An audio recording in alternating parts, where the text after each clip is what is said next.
Cuando tú eliges llegar al poder político en estos contextos de la realpolitik que estamos viendo en todo el mundo, digamos México, o sea, ponle el nombre que le quieras al país hispanoamericano, hablemos Hispanoamérica solamente por el momento. Si quieres España, Colombia, Argentina, Guatemala, El Salvador, Nicaragua, México, you name it. Cualquiera de estos países, si tú decides, una mujer como yo, por ejemplo, dice, bueno, voy a ir a competirle a López Obrador. ¿Por qué no? Creo que tengo posibilidades de armar una buena y lanzarme presidenta. Con lo que hay de oposición y con lo que no hay, y con lo que hay de izquierda que no hay, porque la izquierda está dormida, vendida, fracasada y lo que ya sabemos, o entregada a valores inexistentes ya, me voy a lanzar a ser presidenta. Entonces, lo que tienes que hacer es entrar en el sistema, ¿no? En el aparato. Y para entrar en el aparato, el sistema, necesitas hacer ciertas negociaciones. Y todas esas negociaciones son éticas y morales. Es decir, tienes que empezar a decir, bueno, pues estos principios los voy a guardar en esta cajita verde, ¿no? Estos se quedan acá. Que me dio mi madre, que me dio mi abuelo, que sobrevivió a la guerra, mi abuela, que sobrevivió a una guerra en Europa, la Segunda Guerra Mundial, que me dijeron que el capitalismo salvaje hacía esto y esto, que causaba la pobreza extrema. Todo esto lo voy a guardar en la cajita verde porque ahí está la esperanza, ¿no? Porque cuando yo tenga poder, voy a volver a abrir la cajita de la esperanza. Vamos a poner la cajita verde, ¿no? Y luego tenemos la cajita roja, que es de lo que no se debería de hacer, pero bueno, hay que negociarlo porque, ¿no?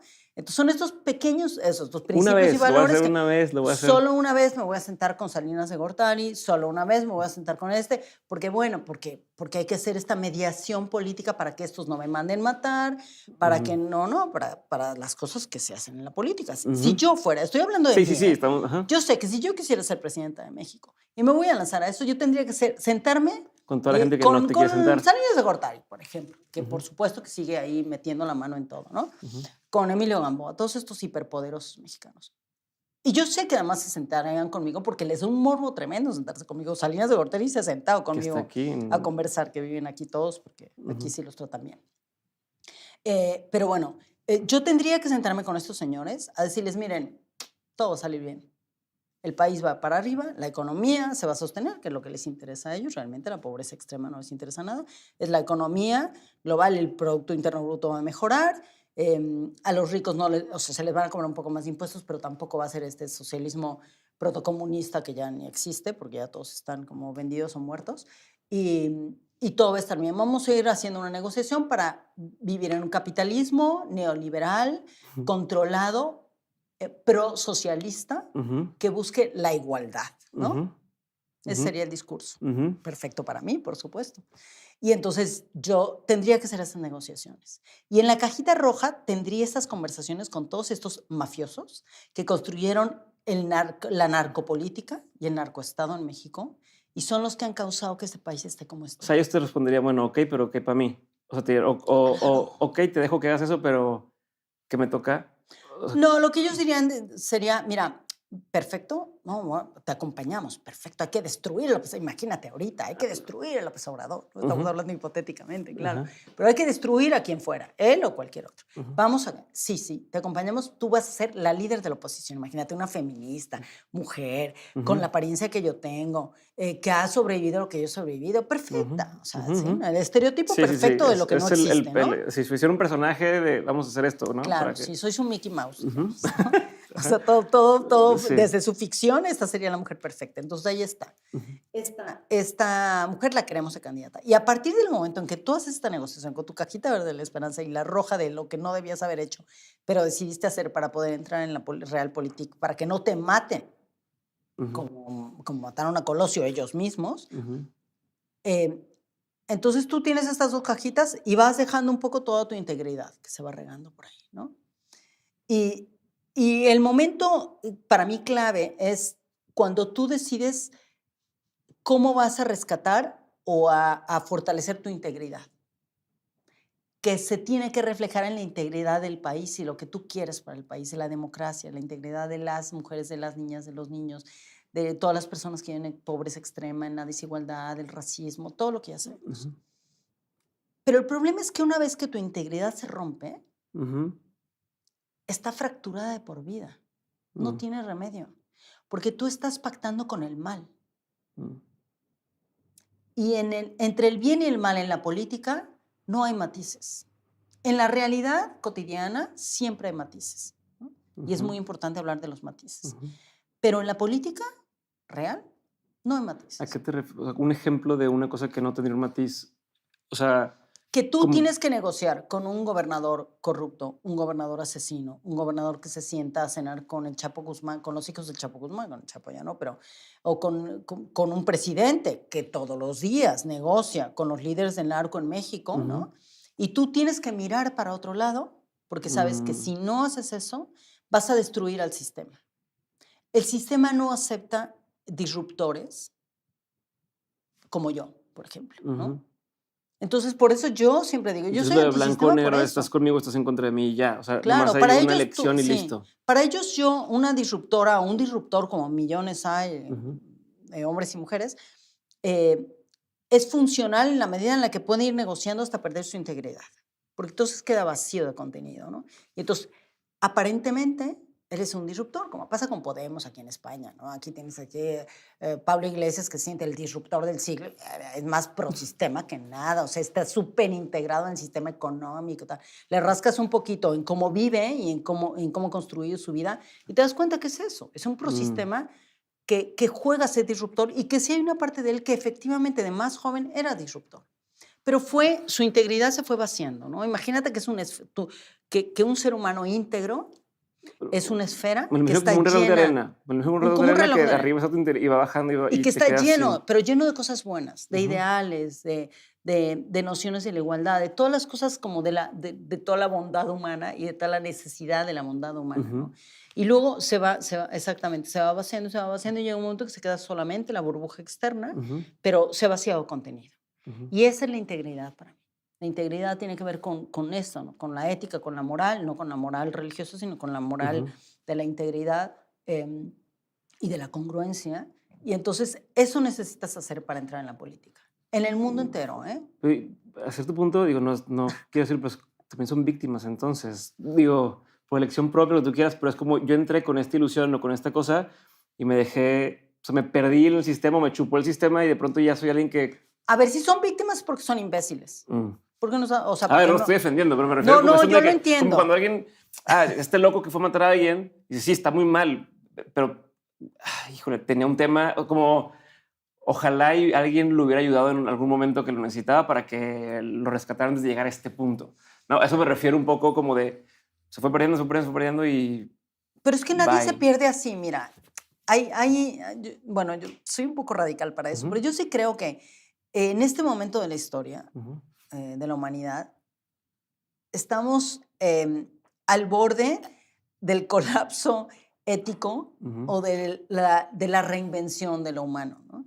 Y creo que las niñas, las chicas y los chicos de entre 11 y 17 años nos van a dar la clave de todo esto.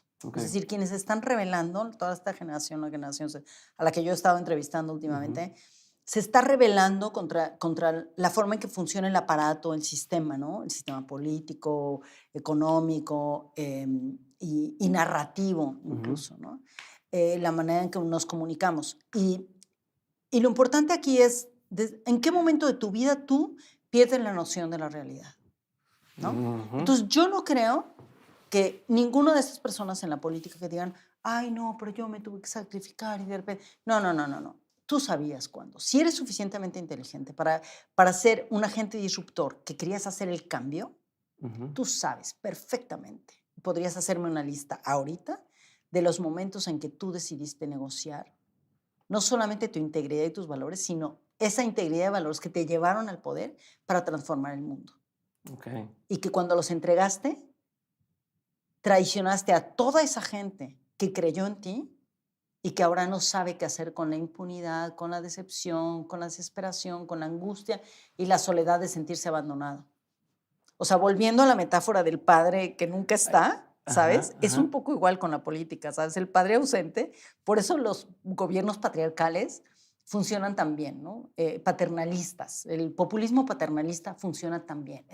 Tú no te preocupes, yo te voy a cuidar. Te voy a sacar de la pobreza, ¿sabes?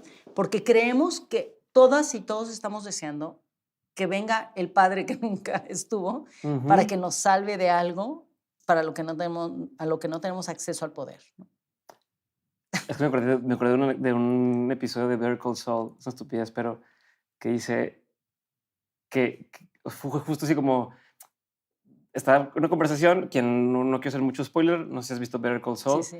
pero de los últimos episodios donde está hablando con este güey que hizo la de Breaking Bad y que le dice como de que te arrepientes de algo tal, porque este güey está, ya se ha corrompido su integridad y Exacto. que este güey dice, me arrepiento como de la primera vez que acepté como esta negociación, porque de ahí ya no hubo vuelta atrás, o sea, ya fui como corrompiéndome cada vez más, ¿no? Y decía, yo Ahí está. quisiera regresar a ese momento y decir que Acabas no. de dar en la clave.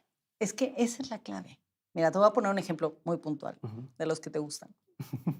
Cuando yo ya tenía muchas amenazas de muerte por el trabajo que hacía como reportera, que empecé hace 35, 36 años en México, etcétera. Y ya tenía amenazas de muerte y ya tenía hombres muy enojados porque yo escribía columnas en el periódico sobre violencia contra las mujeres y ponía los nombres de los Sí, sí, agresores, sí. ¿no? Entonces pues, no les hacía ninguna gracia. Yo Entonces ya había... grabé con Armadillo Murillo y también pone en su libro que hace mi padre nombres y le preguntaba, oye, ¿qué sientes de poner nombres? Y como que dice, pues... Es lo que tienes que hacer, claro. Las que empezamos a romper esa barrera hace muchos años antes, decidimos que así tenía que ser, ¿no? Y entonces, claro, la primera vez que yo escribí una columna en un periódico hace 30 años sobre un maltratador en el hogar, un abogado famoso, fue y me puso una pistola en la cabeza fuera de las oficinas de la editorial, de la revista en la que trabajaba. Y ahí aprendí, ¿no? Que esa era el castigo, por decir la verdad, para las mujeres y particularmente para las mujeres periodistas. Y, y entonces, bueno, pasa el tiempo, empiezo a trabajar en la investigación del caso de Zucar Curi, de Los demonios del Edén, de un libro muy famoso mío. Y entonces, cuando ya estoy trabajando en el libro, yo tenía un programa de televisión local en Cancún, que yo producía, era todo así como muy casero, todo muy caserón.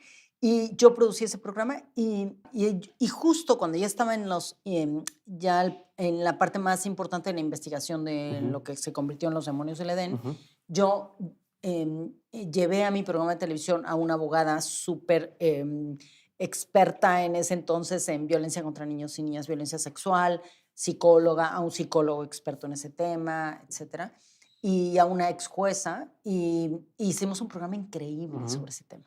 Y fue novedoso. Nadie había hecho un programa sobre pornografía infantil, explotación sexual de niñas y niños en ese contexto, que no fuera amarillista y tal. Bueno, hicimos ese programa.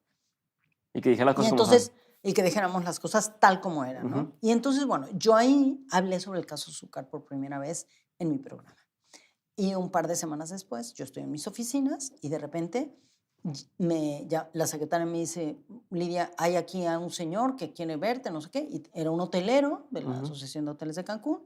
Entra a mi oficina, yo tenía escolta y la escolta era una mujer.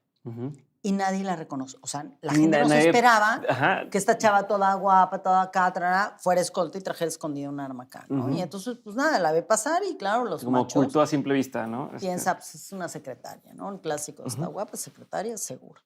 Pues la pasa, pero ella se queda ahí.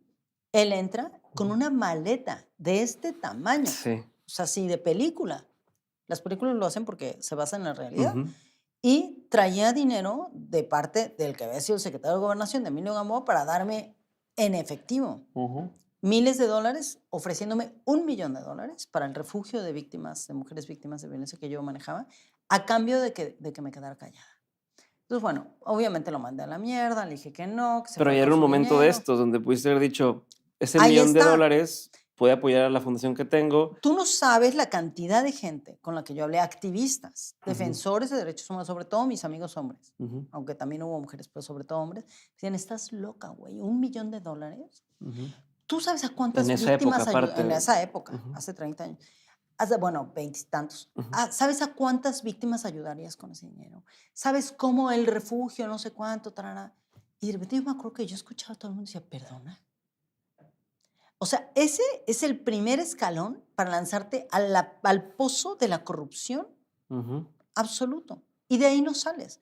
Porque el problema con esto, para volver a lo que tú preguntaste y a lo que comentabas, es una vez que tú cometes un acto de corrupción donde te justificas diciendo que el fin justifica los medios, por un bien mayor. que es un bien mayor, etcétera, lo que haces es un pacto con el diablo. Y el diablo son los mafiosos, los corruptos, los políticos, que siempre tienen, todos, están todos agarraditos de la mano, ¿no? Así como muñequitos agarraditos de la mano. Todos ellos están agarrados de la mano justo porque cada uno de ellos tiene un pacto con el otro por una primera vez en que se corrompieron. Ajá. Ese es el problema. Yo diría que están todos agarrados de los, o sea, los tres. Todos están agarrados de los huevos, de las manos, de donde quieras que se agarren, pero están agarrados. Cierto. Ya es parte, ya es cómplice, ya no tiene algo en contra tuyo, ya tienes tú, ya estás ahí. Entonces, bueno, ahora hay que ayudarnos entre nosotros porque ya estamos en este desmadre.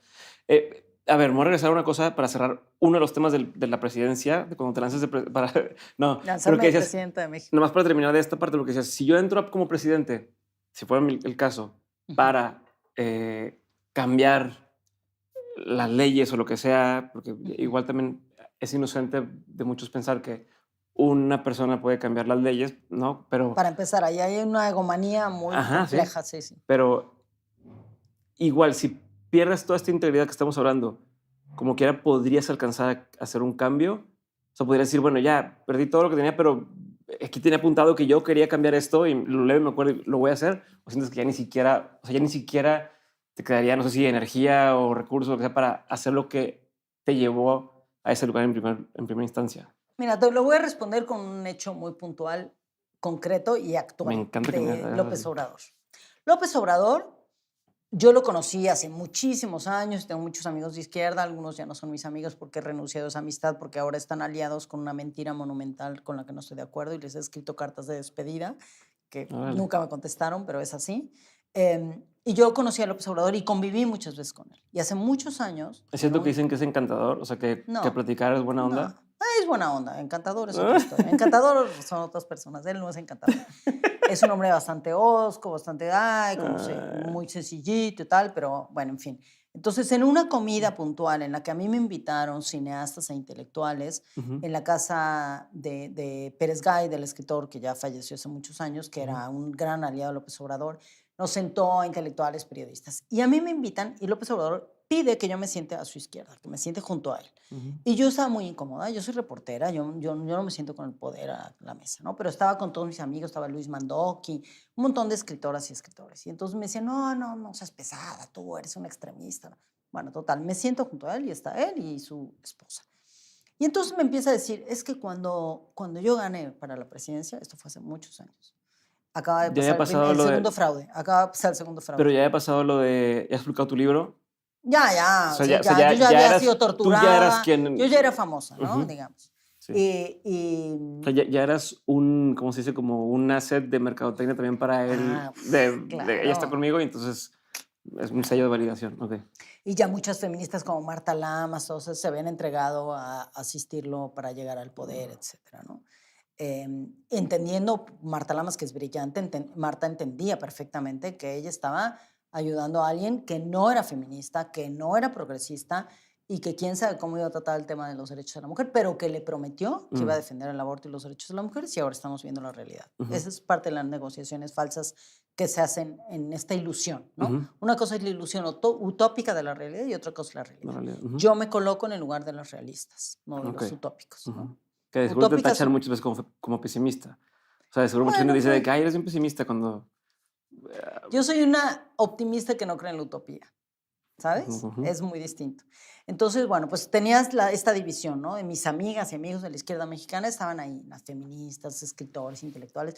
La mayoría estaban como en decantándose si está el universo utópico con López Obrador. Y yo les decía, oigan, pero era priista, o sea, viene del PRI de los 70s. Yo me volví periodista porque en los 70s yo vi lo que pasó con México, ¿no?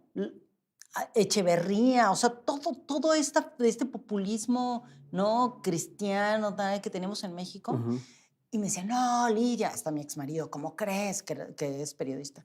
No, pero no, es que tú eres un extremista, todo hay que negociar. Ahí está su negociación, cariños, ¿sabes? Bueno, pues me siento en esta mesa con él, no sé qué, y entonces me dice, Lidia, cuando yo sea presidente, que ahora sí voy a ganar la próxima, y ganó, quiero que tú estés encargada de la Secretaría de la Mujer. Ni siquiera existía, ni existe todavía, ¿no? Pero el Instituto Nacional de las Mujeres. Entonces le dije, ¿quiere usted decirle al Instituto Nacional de las Mujeres? No. Cuando yo sea presidente va a ser la Secretaría de la Mujer, ¿no? Y yo así, ¿por qué tal? Y entonces le preguntaba y no tenía contenido lo que me decía. Y entonces, claro, de repente mi ex marido, que bueno, expareja, que era periodista, me pateaba abajo de la mesa como diciendo, no seas pesada, ¿no? Sí, dale O chance, sea, dale chance. dale chance, no lo pongas en ridículo enfrente de toda la mesa. Ujú. Pero no lo ponía yo en ridículo. Yo lo que digo, yo Estoy no pongo en cuestionando, ridículo a pues, nadie. se Yo pone cuando solo. le pregunto a la gente si se pone en ridículo sola, pues es su problema, ¿no? Yo si me pongo en ridículo sola, asumo mi realidad, ¿no? Se vale decir no sé. También se vale decir no sé, explícame. Se vale decir, me equivoqué, no tengo ni idea, pero explícame cómo, ¿no? No, bueno, él dándome unos argumentos súper raros sobre el feminismo, nada, cero feminista. Y me acuerdo que me volteé y le dije, no, a mí no me interesa en absoluto un puesto político, no quiero nada, yo soy reportera de investigación. Y me dijo, tú no sabes explotar tu poder. Le dije, no, yo sí sé explotar mi poder. Lo que también sé es que sé que no quiero que otros exploten mi poder. Tómala. Y ahí se terminó la conversación, obviamente, ya me paré al baño, no sé qué, y luego me cambié Y apenas de lugar. estaban sirviéndole la ensalada, así que apenas el primer plato y ya estás ahí. Nunca se me olvida, había un pescado ahí gigantesco que estaban sirviendo toda una comilona y de estas que los intelectuales Cuando contestas burgueses. esas cosas, o sea, ahí te pones así como roja, o te sientes tranquila con Nada. eso. No es como Yo que, la única manera en que me puedo sonrojar es cuando un amante me dice una cosa que me parece como graciosa. algo más, ya, otra cosa. Solo un hombre que me seduce me puede sonrojar. Todos los políticos eso no me sonroja. No. No, pero tú, es que hay gente que cuando dices algo como, no sé, bueno, le contesté a alguien superincómodo. que nadie más le está contestando y todos te voltean como que, y se Sí, que, bueno. No, mi ex me decía, pero es que ¿por qué siempre tienes que hacer eso? Es una manera de llamar la atención. Y digo, ¿perdona? O sea, decir la verdad y llamar la atención, pues lo siento muchísimo, voy a llamar la atención el resto de mi vida, ¿no? ¿Sabes? Como, no mames. Pues lo que vienes haciendo desde chiquito otra vez. Toda mi vida, desde pequeña. O sea, a estas alturas de mi vida yo no voy a pedirle perdón a nadie por decir lo que pienso y lo que yo considero que es la verdad para mí. Y una duda, a partir de ahí te volví a buscar, o sea, o en esa misma mesa, siguió la conversación ya más amable, ¿no? Sí, luego, o sea, primero fue como incómodo, luego empezó a decir que iba a defender el cine y la cultura y tal, y entonces yo me acuerdo que todos, sí, O sea, Luis todos les fue dando lo que Mandoki querían. y todos estos famosos cineastas, oye, sí, ay, Andrés Manuel, todos le hablaban de tú, yo siempre le hablaba de usted, a los políticos siempre les hablo de usted, pero yo quiero distancia, no me interesa. Y entonces todos, sí, pero claro. Y entonces le dije, sí, ¿y por qué le interesa tanto el cine? ¿Cuáles son sus películas favoritas? Y nunca voy a olvidar esto, se lo conté a Beto Tavira, que dijo, ay, no, le dije, a ver, ¿qué cine lo ha marcado para que usted considere que hay que defender al cine nacional? Que ahora ya vemos lo que hizo con el cine nacional, ¿no? Y me dijo, no, a mí lo que me fascinaba eran estas películas, estas buenísimas de El Santo contra las momias, pues y entonces El Santo y la Blue mujer Demon, vampiro, y yo, claro, es que es buenísimo. Entonces le empecé a dar cuerda porque a mí me encantan, pero es como este cine kitsch que te gusta. Sí. Pero que te haya marcado, neta, intelectualmente, que te ha nutrido el cine del Santo, o sea, ¿sabes? Como... Es que lo que representa el bien contra el mal. Claro, bueno, ni siquiera llegó a esa afirmación, ni a esa profundidad. No, era que el cine en blanco y negro de México, y eso era lo que había que recuperar, el cine de oro de México, ¿no? Y esa fue su elaboración sobre por qué iba a defender la cultura de cine en México, que ahora ya vimos que le quitó todos los recursos, porque ahora resulta que es para los burgueses, ¿no? Ya se le olvidó que los burgueses lo llevaron al poder, pero esa es otra historia para los burgueses y para él. A mí no me interesa, ¿no? A estas alturas ya no me interesa el pasado en ese sentido. Pero a lo que voy es, hay momentos en los que tú decides qué negocias y qué no negocias, y cómo te ofrecen. Esta parte de López Obrador empezó porque te pregunté lo de, ya que llegas al poder, ¿crees que sí lo vas a pasar? Y pues ya me estás diciendo que y es no, difícil. a ver, yo estoy convencida, porque además a los 60 años y 40 de estar documentando la realidad, ya lo entendí, o entendí bastante bien lo que sucede, es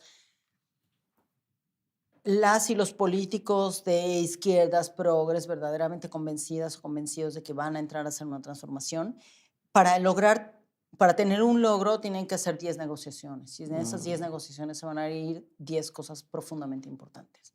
Si fuera real que las personas de principios y valores comprometidas con una izquierda racional, progresista, etcétera,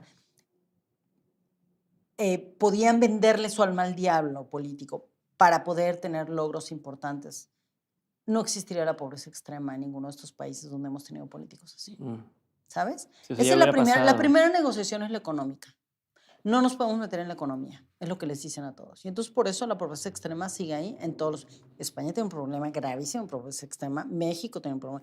Toda Latinoamérica tiene ahorita problemas que van en aumento, ¿no? Chile, o sea, ¿dónde están los progres, no? Chile, Boric, o sea, todos estos, Colombia, todos estos nuevos políticos que son populistas, izquierda, tarara, no están abordando los temas fundamentales, ¿no? El hambre, la pobreza extrema, la desigualdad, el maltrato a los niños y las niñas, o sea, las cosas esenciales que hacen que una sociedad se transforme o no, o reproduzca sus propios valores y antivalores, eso no queda intocado, ¿no?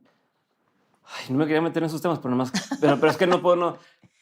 Pero Que tú me sí se puede preguntaste. hacer, y todavía me quiero saber lo demás que estamos, pero que sí se puede hacer entonces. O sea, porque ahorita hablabas que los niños que tienen ahorita entre 12 y 17 años son quienes probablemente vayan a generar un cambio, pero pues si me estás diciendo que al entrar al poder va a valer madre todo, Yo no creo ¿desde que, a qué ver, yo no ángulo? creo que la entrada, a ver, O sea, yo no que voy a matizar, yo no creo que al entrar al poder todo valga madres. ajá. Yo creo que hay personas Ujú, que se necesitan que entren al poder para cambiar, por ejemplo, para transformar ciertas leyes, ¿no? ujú, Yo trabajé cuando era muy joven con grupos de feministas que sabían mucho de política y yo no sabía nada en aquel entonces de política.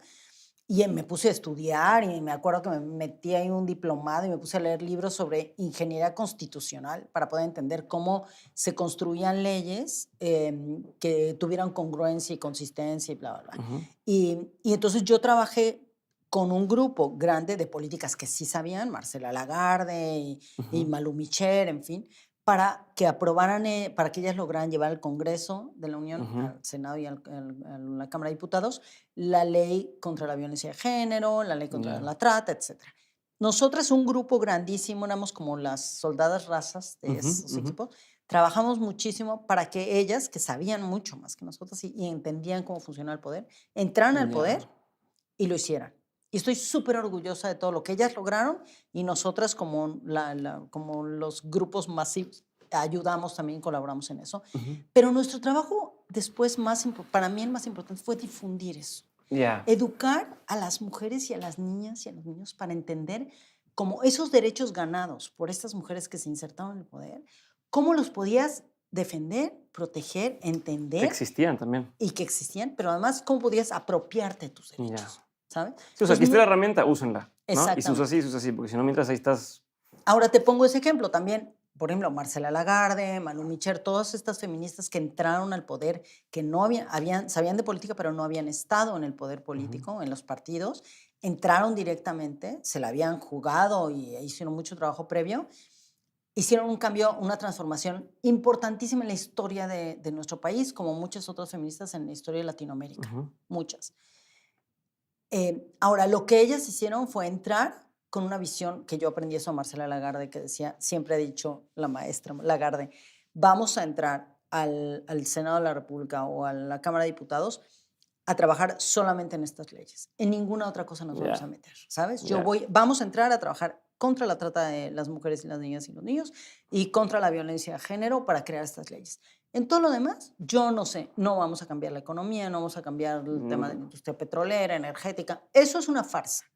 Esto es donde vamos a entrar. Ahí funciona muy bien. Ya, donde más hacen sobre una cosa en particular y listo, y así como caballo que les ponen para que no vean lo demás y no se distraigan. Sí. Sobre eso. Sobre eso. Eso sí funciona muy bien. Okay. Ahora, el problema es que el poder pues es como un brownie de chocolate con helado de vainilla. O sea, si le voy a dar una probadita y una vez que le das una cucharada, te lo quieres comer todo.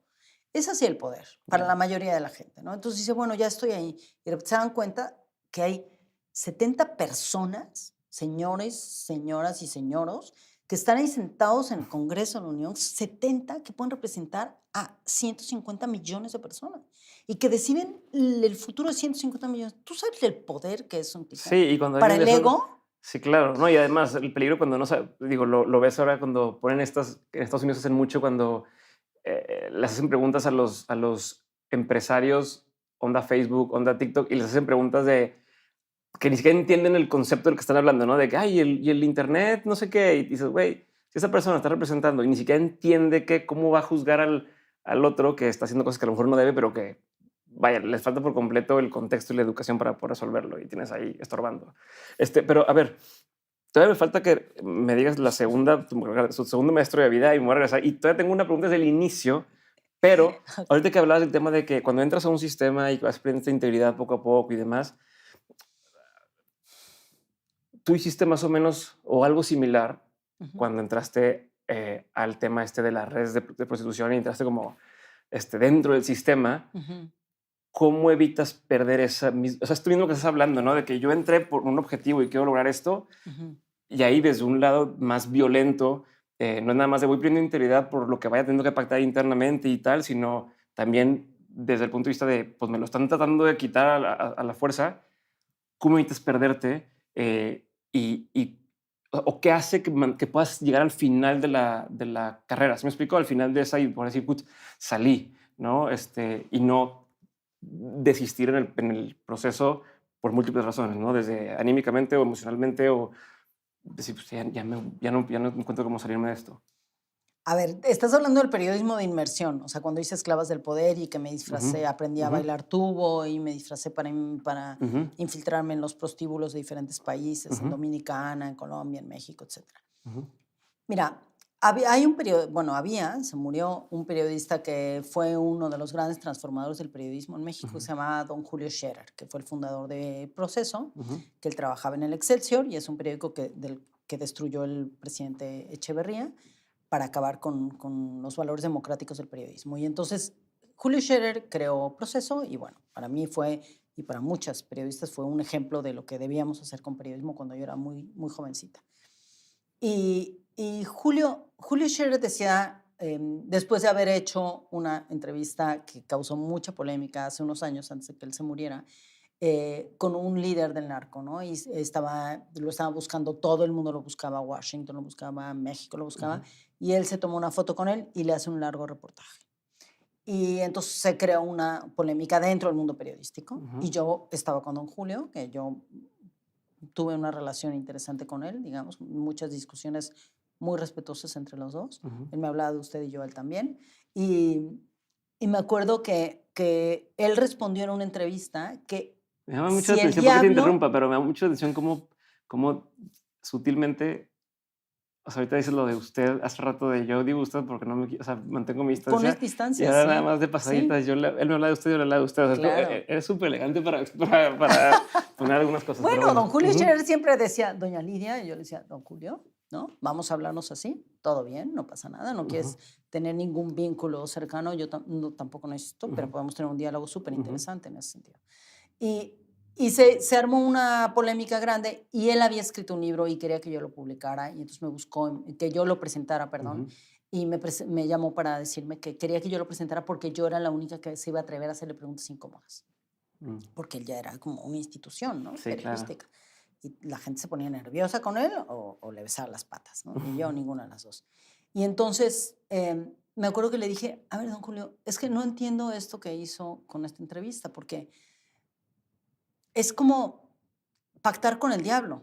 Y él me dijo, sí, lo mismo me dijo otro periodista y yo lo que le contesté es, si el diablo me invita a cenar, yo me siento a la mesa con él. Me dijo, ¿usted cómo puede explicar todo lo que ha hecho? Le dije, es que a diferencia de usted, a usted le llama el diablo y le dice, oiga, ven a entrevistarme.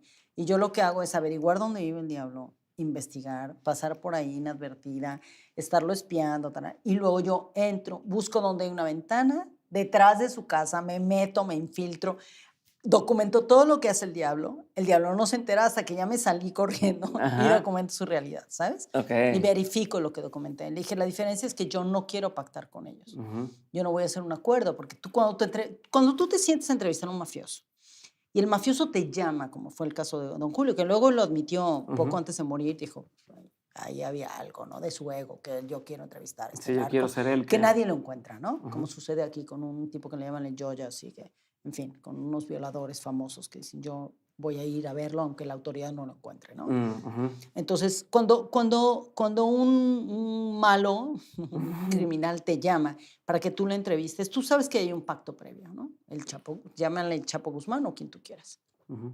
Sí, no apareció de repente. Ay, mira, qué casualidad. Hay que Sí, empezar a sí, grabar. sí, Ajá. ¿no? Hay un pacto previo. Y en ese pacto ellos deciden, porque además el tipo es un asesino y tiene ahí unos matones alrededor tuyo Ujú, y sabes que están ahí y que si tú te equivocas y dices una cosa incorrecta o publicas algo incorrecto, como le pasó a Javier, el periodista de Sinaloa, ujú, eh, te van a disparar porque tú haces un pacto con el diablo. Es así de mm, sencillo, ¿no? Y yo lo que hice cuando decidí hacer Esclavos Perdona del Poder... que no te deje avanzar, pero la necesidad de hacer ese pacto con el diablo desde el punto de vista del periodismo, ¿crees que tiene que ver con un tema de ego o un tema de sí perseguir la verdad? Porque, pues, porque como tú me mencionas ahorita es, a Mi ver, yo punto de puedo vista perseguir la verdad desde otro punto, desde otro lugar, sin tener que estar Mi con... punto de vista y la escuela, digamos, a la que yo pertenezco, de Ujú, ujú. periodismo de investigación, porque hay mucha gente que hace lo que yo hago en el Claro. mundo, eh, es tú no pactas nunca con los criminales de ningún tipo, ni con los políticos, Ujú, ujú. ¿no? O sea, tú lo que haces es hacer una investigación seria, te puedes sentar a hacerle una entrevista cuando tú logras llegar a ellos, si se da el momento y el contexto, pero nunca puede ser a través de un llamado que te hace el Ok. criminal. A ver, a mí me ha pasado, a mí me sucedió con un narcotraficante que estaba buscando que me buscó a mí personalmente Ujú. para pedirme que yo lo entrevistara, que podía ir a Las Lomas a tener una reunión en su casa. Y claro, la tentación es enorme porque el ego, todas y todos Ujú. estamos discutiendo entre el ego y el alma Sí. toda la vida, como Y decía te quieres Jung, ¿no? convencer tú sola de Entonces todo el esto tiempo estás ahí conviene. argumentando, sí, claro, imagínate qué tal. Entonces, claro, hay una parte de decir, "Fua, no, ya", y ya una parte de tu cabecita dice, el Premio Nacional Mundial de Periodismo con esta entrevista. Ajá. Y luego tu parte de tu luminosa, digamos, dice, a ver, espérale, bájale tantito, reina, Ujú. que esto es inducción periodística, Mm, ideológica, criminal, etcétera. Y yo no voy para allá. No quiero okey. esos premios, no quiero ese poder, ¿no? Y entonces ya mi ego se queda ahí controladito, ¿verdad? Ujú. Que yo lo tengo como todo el mundo. Y luego el otro dice, "Ah, ya puedo dormir tranquila". Okey. O sea, lo que tú preguntas es, ¿cuál es la diferencia entre este periodismo que pacta con el mal o Ujú. que se sienta, como decía don Julio Scherer, si el diablo me llama a su casa, Ujú. yo voy a su casa a comer con él Ujú. para Y que él te entrevistarlo, ¿no? decía, tú sí hiciste lo mismo según Y él. yo Ujú. lo que hice fue todo lo contrario. Es decir, yo entrevisté, tuve la fortuna de conocer a periodistas que hacían periodismo de inmersión en Europa Ujú. hacía muchos años y que aprendí de ellos y empecé a leer textos y reportajes y tal, y metodologías de cómo hacer periodismo de inmersión. Ujú. En México se hacía muy poco. O sea, sí hay quien lo hace, o en Latinoamérica, pero era raro, ¿no? Ujú. Porque claro, porque el periodismo de inmersión lo que hace es que tú no eres el héroe de la película Ujú. o la heroína, Ujú. ¿sabes? Y en cambio en el otro sí, en el otro eres un héroe inmediato y estás en la foto. Y en el de inmersión tú no apareces nunca, Sí. porque tú eres uno de los Sí, en otros. otro es James Bond, ¿no? Y entonces Sí, todos tomen la foto exactamente. y soy Y en el y el otro eres un otro. extra, Ujú. exactamente. En el periodismo común, donde vas a entrevistar al narco, al chapo, ¿verdad? Tú eres James Bond Sí. o quien quieras Ujú. ser la heroína ahí. Y en el de inmersión, tú eres una extra de la película. O sea, nadie se Y entera que que entre más existes. desapercibido pases mejor para poder hacer bien tu chamba. Claro, primero porque puedes hacer tu trabajo mucho mejor, porque Ujú. puedes documentar todas las versiones de la realidad de lo que está sucediendo Ujú. en ese contexto. Y luego porque además tu vida corre riesgo. El Ujú. periodismo de Gunther Wohlraff, que es uno de los Ujú. periodistas alemanes más famosos, como el maestro del periodismo de Okey. inmersión para mí, hizo un libro que se llama Cabeza de Turco, que bueno, pues se disfrazó y se metió para poder documentar la esclavitud, etcétera, etcétera, Ujú. en un tema en Europa. Entonces, yo lo que aprendí y le pregunté a Gunther Warraff cuando le conté lo que quería hacer con esclavas del poder, con la trata de Ujú. mujeres y niñas en el mundo, es en qué momento es correcto que yo haga esto, que me haga pasar por otra persona. Me dijo, mira, el único momento en que es correcto es cuando no hay ninguna otra forma Mm. de documentar realmente lo que sucede sin que te quedes con la versión de el Del poderoso que controla el crimen, Sí. ¿no? La red criminal, la red de explotación o de esclavitud, etcétera. Entonces, esa es la regla número uno. La regla número dos es cuando tu vida corre peligro real y absoluto prácticamente, ¿no? Es Mm. decir, si yo llego con un Sí. micrófono y le Ujú. digo, oiga, Chapo, que usted es un asesino y tal, y que ha violado no sé cuántas mujeres y que Ujú. usted manda a tratar y explotar a todas estas niñas y niños, Ujú. pues claro, en lo que le estoy preguntando eso, sus sicarios me van a meter 3 balazos y Ujú. yo tarada no soy, ¿no? Ujú. Soy valiente, que es diferente. Y entonces cuando empiezas a entender esos contextos es cuando dices, bueno, entonces yo me tengo que infiltrar para documentar desde dentro, en ese submundo, cómo funciona, ¿no? Mm. Porque lo que yo había visto en el tema de la esclavitud humana, de la trata de mujeres y niñas en el mundo entero, Ujú. en estudios y ensayos y tal, es que la mayoría de la gente sacaban conclusiones, Sí, ¿sabes? claro. Y entonces, el preso fulanito que lo llevaron a la cárcel de Washington y entonces lo entrevistaron 3 periodistas del New York Times y entonces les contó que ellos tenían esclavizadas a 150 niñas en unos burdeles de Nueva York y que se las habían llevado desde Tlaxcala, ¿no? Entonces, bueno, ya esa es la entrevista. O sea, la Sí, entrevista es la versión del preso que fue sentenciado y que obtuvo el beneficio de la ley por porque dijo la decir. verdad, ¿no? Porque confesó. ¿Dónde está tu confirmación de los hechos? ¿Dónde están todas esas víctimas? ¿Dónde quedaron? Eso no importa. Importa el premio que se ganaron los periodistas del New York Times por entrevistar al señor que metieron en la cárcel, como fue el primer sentenciado por trata de explotación sexual comercial mexicano en Estados Unidos, ¿no? Y mi versión del periodismo es otra cosa muy distinta. Mi versión del periodismo es, yo tengo una tarea como reportera de investigación para responderle a la sociedad y a las personas que me leen para que sepan que pueden confiar en mí porque yo voy a buscar la verdad donde ellas y ellos no pueden buscarla. Y cuando la encuentren, se las voy a contar toda. Okay. Esa es mi tarea como periodista, no otra. No es ganarme premios. Si me los gano, pues mira, será un extra o no. Que has ganado un chorro, pero... Esa es otra historia, ¿sabes? Y algunos son significativos y otros dan igual, pero para mí el periodismo de investigación es una misión que tiene un compromiso social importantísimo, ¿no? Okay.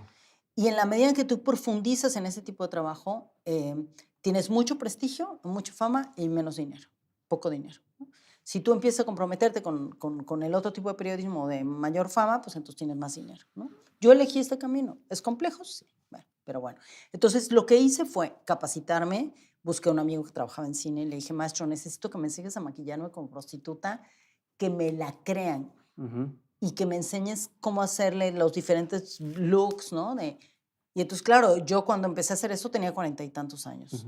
Y entonces le dije, bueno, voy a fingir que soy una ex bailarina de table, que ya es súper mayor. A los 25 años tú ya no sirves. Y eres desechable en el mundo de la trata de mujeres, ¿no? A los 25 años en los prostíbulos y en los VIPs del mundo entero, eres súper vieja. Entonces, claro, yo tenía 40 y algo, y entonces aunque estoy medio buena y tal, ya doy el look, ya era súper vieja para eso. Eso funcionaba para mí. Sí. Entonces era cómo me he visto, tal. Entonces me enseñó a ponerme pupilentes de colores y pelucas y las pestañotas y unos tacones que en mi vida había usado, cómo moverme, etc. Y entonces yo lo que hacía era meterme a estos lugares, entraba a los bares, me sentaba y entonces empezaba a hablar con los clientes y tal. Y yo les decía, no, pues es que yo de muy joven pues me dedicaba a esto, pero pues ya ahora ya es, nada más vengo como por el recuerdo, ¿no? Pero ya no, ya estoy retirada, ¿no? Un poco como... Y claro, te lo creen, porque yo estaba documentando cómo había niñas de 16 y 17 años en esos prostíbulos. En Monterrey, ¿sabes? En Colombia, en Dominicana, en Cancún, todos lados. Y entonces, yo sabía que si yo hubiera entrado como Lidia Cacho, no salgo viva de ahí. De Monterrey, de los prostíbulos de Monterrey, controlados por estas mafias, donde estaba el exgobernador Natividad González Parás controlando todo esto con su hermano, el abogado, todas estas redes de poderosos millonarios. Olvídalo, no hubiera salido bien en 5 minutos. Entonces yo tenía que entrar así, porque no se enteraban de nada, pero con tenía camaritas escondidas en el acá, luego en un collar que me ponía, me entrenó un amigo, fui a una tienda que se llama Spy Shop en California y me compré todo tipo de camaritas de espía, ¿no? Ya sabes. Y te veías muy diferente, o sea al maquillarte te veías muy diferente. Tenía 5 looks.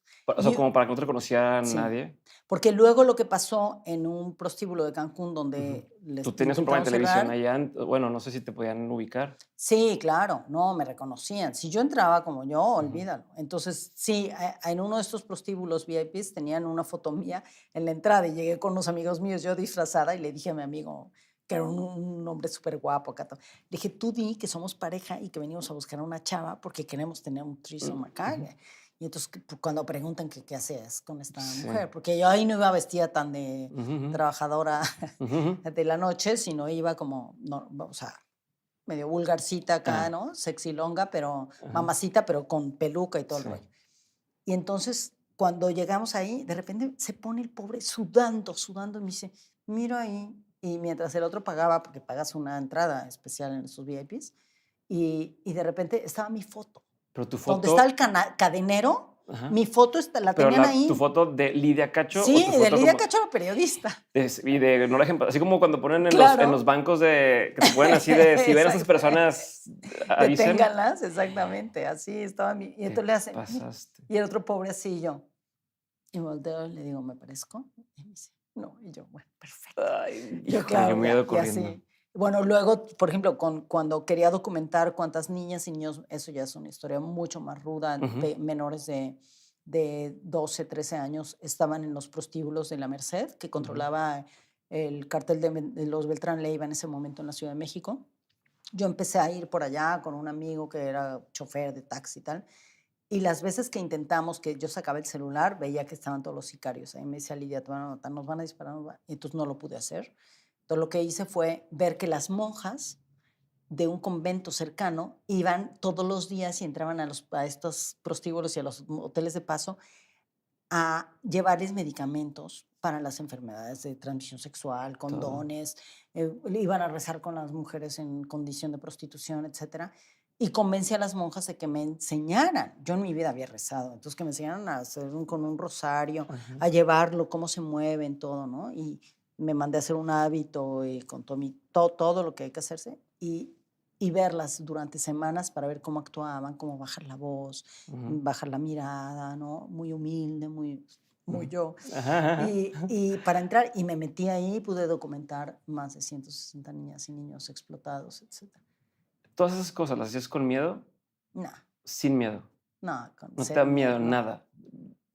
No, al contrario, era con muchísima emoción, es como los estamos No, engañando. estás, O pero sea, los bien. estoy engañando, yes, así la No, adrenalina total. Era como, Órale. esto es lo que hay que hacer. Y No. cuando veía a los niños y las niñas, yo dije, esto es todo. O sea, yo les veía y estaba tomando las fotos y haciendo los videitos de dónde estaban y las caras. Y yo decía, tenemos que reconocerles físicamente para poderlos rescatar, para que las organizaciones que rescatan. Y ahí estaba así de, estos mafiosos no saben lo que les espera. Me da mucha emoción, me encanta mi trabajo. Ay, entonces, bueno, a ver, y nada más regresándome a lo que estábamos hablando hace ratito sobre, tienes dos grandes maestros de vida, tu papá, y me explicaste por qué, y Ya. tu hermana. ¿Por qué tu hermana? A ver, mi hermana mayor, se llama Sonia, y era la antítesis mía desde pequeña, ¿no? Era la hermana perfecta, era la bonita, la obediente, la inteligente, la que seguía las reglas de todo, ¿no? Era súper femenina. Mi papá decía algo y ella iba corriendo y obedecía. Y, y la quería todo el mundo porque era la que resolvía. em, Era la mujer femenina perfecta, ¿no? Y, y no era muy buena conmigo, yo no le caía muy bien, lo cual se vale. Cuando eres niña o niño, eso pasa todo el tiempo en las familias y casi nadie lo reconoce. Yo no le caía bien. O sea, yo nací y se ve que desde que era pequeñita no era muy bien querida por ella, porque luego me contaba la anécdota de que había una telenovela en ese entonces cuando éramos niños que se llamaba La Recogida, que era como Y te decían y recogida. entonces me decía que yo había sido adoptada, pero no podía decir a mis papás, porque ya sabes, estas cabrón. cosas que dicen los niños y las Sí, niñas sí, de sí. pequeños, ¿no? Ajá. Claro, ella era la reina, o sea, habían nacido 3 hombres, luego llegó ella y era la consentida de mi padre, era el milagro de la familia. Bueno, entonces yo era como la niña incómoda, ¿no? Y las cosas clásicas, ¿no? Llega la hermanita pequeña y te incomoda un montón, o hermanito, y en su Te caso quita fue así, foco, ¿no? te Le quita quité el foco. foco, no le caí bien, y luego pues ya tengo el carácter que tengo. O sea, así como me ves, yo era de chiquita, ¿no? Órale. Entonces, no, se ve que no era muy simpática para muchos. Em, y el contraste era constante, ¿no? Y en la medida en la que más contraste se generaba entre nosotras dos, em, ella era mucho más dura Perdón, conmigo. no me puedo quedar sin. Es que me quedé gancho con eso que se ve que no era muy simpática para todos. Y es un pedo que yo tengo. A ver, a mí me caes. No te conozco, pero me estás cayendo muy bien y lo poquito que interactuamos. O sea, entiendo que hay muchos. O sea, todo el mundo dice, ¿no? Bueno, en mi idea, muchos hombres es como que una mujer que no sea dejada, inteligente, quiero estar con una pareja, pues que me complemente, que yo admire y tal. Pero sí es cierto que a veces cuando esa persona sí llega, es como... Y entonces tengo muchos amigos que decían eso y que la manera cuando ya conocen a alguien así es como, ah, no, mejor no Mejor no y tanto. tal, pero yo creo que es un problema nuestro, no es un problema de quién es así, o sea, es un problema Sí. de ego o de sentirse menos y, o sea, no sé, como que, no sé, vaya, es que, porque mi esposa es más así y yo adoro eso de ella y al principio sí teníamos como un tema donde no entendíamos bien cómo hacer, pero a la fecha lo hacemos y me encanta eso. Pero no sé, como que no quiero que luego la gente se quede con la idea de que dices, es que yo como soy y eso no le gusta. Sí, sí, está Bueno, a padre. ver, a lo que me refiero cuando yo era niña en ese contexto, yo nací en 1963, era una niña a la que no me decían mucho que si yo era o sea, lo que les pasa a millones de niñas en el mundo, que es, me decían que era que actuaba como niño, ¿no? Porque me gustaban las Ujú. cosas de niño, me gustaba el fútbol, me gustaba el béisbol, y luego me gustaban otras cosas, no me gustaban las muñecas, o sea, el clásico que yo no entraba en la norma de lo que supuestamente las niñas deben hacer. Ahora me fascina la cocina y soy Ujú. muy buena cocinera, pero de niña yo me resistía porque decía, ¿por qué te quieren forzar a que tienes que ser buena cocinera? Y la Eh, ironía es que los chefs son los que premian vatos, ¿no? Pero bueno. Exactamente. Pero, entonces, yo no entraba en la norma de lo que era una niña buena, Ujú, digamos, ujú. ¿no? Para ponerlo como simplificado. Y mi hermana sí, mi hermana era como la niña buena perfecta, en todos los sentidos. Si mi papá decía: "Hay que ponerse una falda y hay que ponerse unos no sé qué", mi hermana era la primera, ¿no? Y yo no, yo todo el tiempo estaba peleando con esas cosas. Y por eso no les caía bien. No les caía bien porque decía las cosas como son. Ujú. Ahora ya, a la gente que le caigo bien, muy bien. Yo, en todos los sentidos, con los hombres y las mujeres me llevo a todo dar y la gente que entiende de qué voy y quién Ujú. soy, me quiere bien. Y la que no me quiere, pues, Muy ni superado. modo, yo no nací para caerle bien a nadie. Y entonces, bueno, pero el caso es que conforme pasaban los años, mi hermana lo que hacía era esta suerte de maltrato de la niña perfecta, ¿no? Ella todo el tiempo buscaba maneras de humillarme porque yo era el contraste de algo que ella no entendía. Ahora puedo ver así, pero me llevó muchos años de terapia. Porque yo era el contraste de lo que ella creía que estaba mal, porque mi Ujú. papá decía que estaba mal. Y ella era la niña, y la hija del, ¿no? Consentía a mi padre y ella tenía que reproducir ese mensaje. Y el mensaje era, si tú no cumples con las normas de lo que es el ser una niña así, así, así, y femenina y obediente y que saca puros dieces y que se queda calladita cuando le dicen que se quede callada, etcétera, etcétera, entonces no eres aceptada. Y te vamos a Ujú. hacer saber que no te aceptamos y que no te queremos y que no está bien lo que haces. Y que si Ujú. podemos, vamos a hacerte cosas. Entonces mi hermana me hacía un montón de cosas de bully total y yo se las contestaba. O sea, Ujú, ujú, yo ujú. le descabezaba sus muñecas, ¿no? Okey. Y luego aventaba la cabeza de la muñeca por un lado, la Para ventana, por acá el y el otro para balcón, allá. y el cuerpo por el otro, y la otra buscaba su muñeca y yo me hacía la tonta y decía que no. Y luego ya me hacía fregadera y media también, Ujú, ¿no? ujú. Entonces yo siempre viví ese bullying de mi hermana mayor como una defensa em, constante, ¿no? Como de no me quieren, no me aceptan, pero pues es lo que hay. O sea, Mm. esta que yo soy está bien, ¿no? ¿Tú hicieras consciente en ese momento? O sea, Yo sí era sí muy lo veías de es consciente, que sí. Yo sufrí muchísimo en la niñez, la verdad, muchísimo. Primero con todos estos complejos, ¿no? Que era la niña fea y que era, ¿no? De hecho, en el colegio, yo estudié en el Colegio Madrid, que era un colegio ujú. de refugiados Está republicanos. cabrón toda la gente talentosa que salió del Colegio de Madrid. O sea, luego que está, gente que entienden de mentes, y empecé a ver y Madrid, Madrid. Dije, no, es que está pasando ahí que, pero Claro, bueno. es que sí, era un colegio maravilloso, la verdad. Te Ujú. despertaban así como de, a ver, tú tienes que defender tus principios, valores, como Y las artes y identidad, todo también, arte, ¿no? sí, todo, como impulsarte mucho a ser quien quieres ser. Ujú. Y estudiamos en el Colegio de Madrid. Mi hermana eligió un colegio de monjas, por ejemplo, ¿no? Entonces sí estudiaba en un colegio de monjas y era todo raro, porque estaba feliz, ella quería ser monja. Imagínate el contraste radical. Yo quería, según Ujú. yo, de niña ser presidenta o alguna cosa así. Y, Del mundo y, mundial. y Pero del ibas a mundo decir lo que te mundial. decían. Ibas a decir, Y, porque dijiste, ¿qué dijiste bueno, no, que en el colegio, que te voy a poner un Ajá. ejemplo de algo que me sucedió. Yo tenía todos estos amigos en la secundaria, ¿no? Y había un montón de chavas que ahora son mis amigas de ese entonces de primero de secundaria, que eran súper bonitas y todas así, que eran femeninas. Y yo cero, ¿no? Era la flaquita ahí, tal, con mis pelos así de como afro. Ujú. Y, Y entonces hicieron un concurso en el colegio, que era un colegio súper progre, hicieron un concurso que se llama Miss Madrid, ¿no? Que era para escoger a la más bonita. Yo estaba indignadísima porque mi mamá siempre decía, y yo estaba de acuerdo con ella, que Miss Universo, que era lo que pasaba en la televisión en México, era como poner a las mujeres como ganado ahí para que las eligieran. Entonces yo estaba indignadísima, y eran los 70s, y yo, no, eso es poner a las mujeres, humillarlas, ni que fueran ganado, no son vacas, no sé. Entonces mis amigos no eran los enemigos, eran mis amigos del colegio, que todavía lo siguen siendo y nos reímos ahora de eso, que estaban en este concurso. Hacen todo, hacen el concurso y nombran en el micrófono, en el patio del colegio, todas las niñas y los niños, y dicen quiénes son las ganadoras, la primera, segunda y tercer lugar de Miss Madrid. Y entonces dicen que iban a dar un premio especial.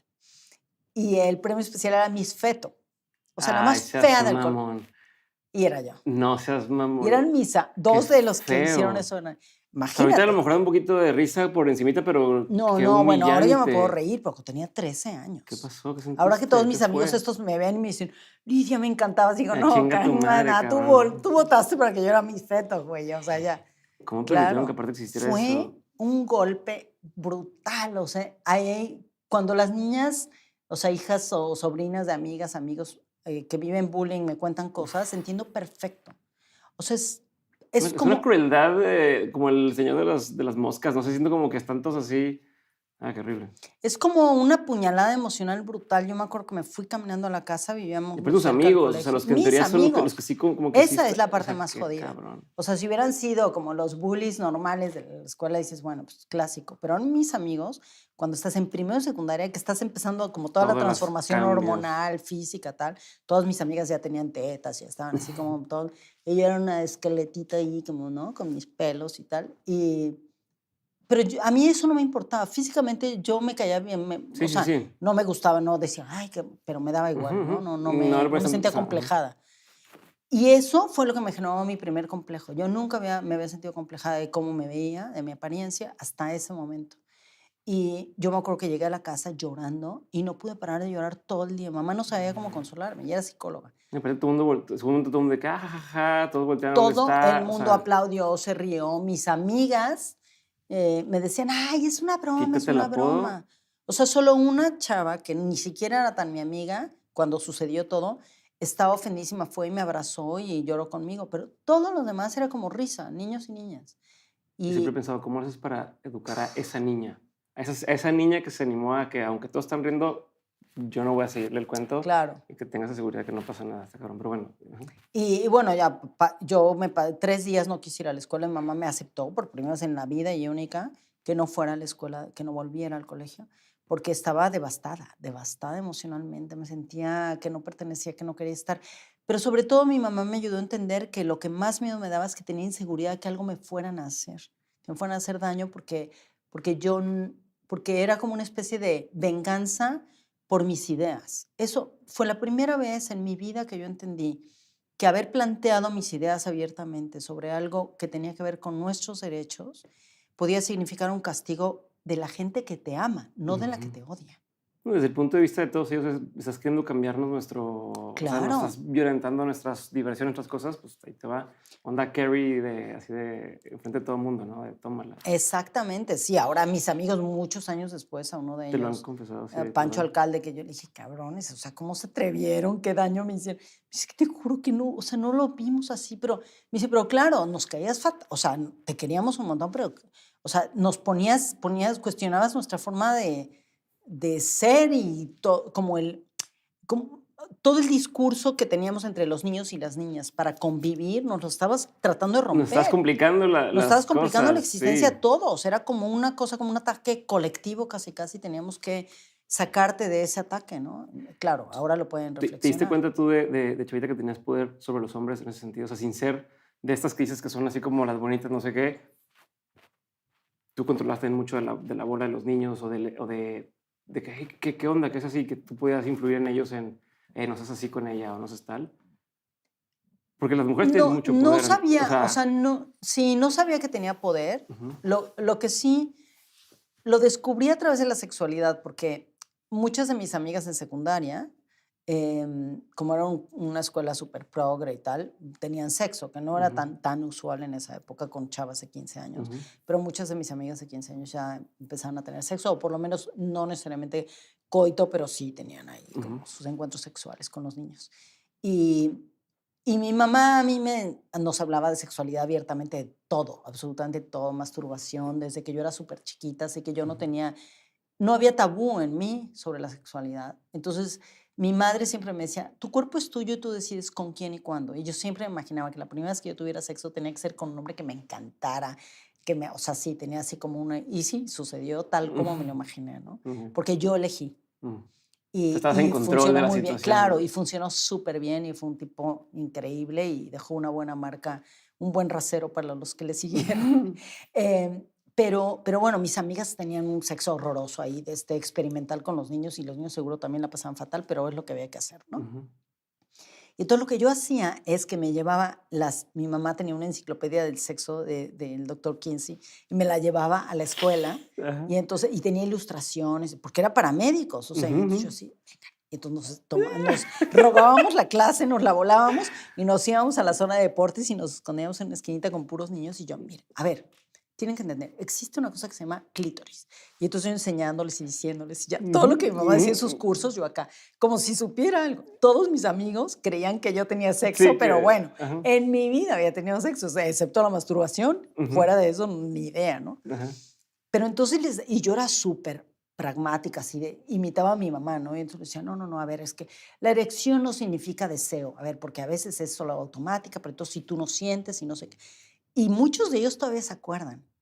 Y dos de ellos siempre me dicen, es que yo te debo, con esas clases que nos dabas, haber entendido que había que vincular la intimidad y como el deseo con la erección, con los afectos también, no con el amor necesariamente, pero con el afecto, con decir, tengo que mirar a los ojos para ver qué siente y cómo y tal, no sé qué. Y ahí sí descubrí que había poder, pero tenía que ver con la educación, como poder de compartir conocimiento. No, y ellos lo veían como una ventaja, como decir, oye, si yo sé todo esto, me está ayudando y quiero que me sigas echando la mano. O sea, como... Claro. Porque luego ellos me decían, oye, ¿puedes decirle a tu mamá que vengan a darnos cursos? Y entonces mi mamá fue al Colegio de Madrid muchos años a dar cursos a las chavas y los chavos de secundaria sobre sexualidad, ¿no? Y decía unas cosas brutales. Mi mamá era de las que hablaba en bulto. Entonces decía, no es lo mismo tenerla grande. O sea, decía unas cosas así sí, como así, que no eran como, usuales, ¿no? ¿cómo se dice? Como las palabras como son, ¿no? Sí. ¿Cómo es la palabra? Ay, se me olvidó el nombre, pero...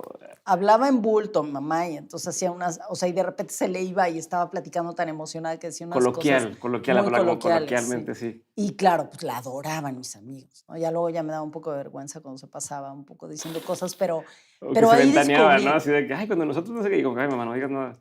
Sí, no, yo ahí descubrí el poder de impartir y compartir conocimiento.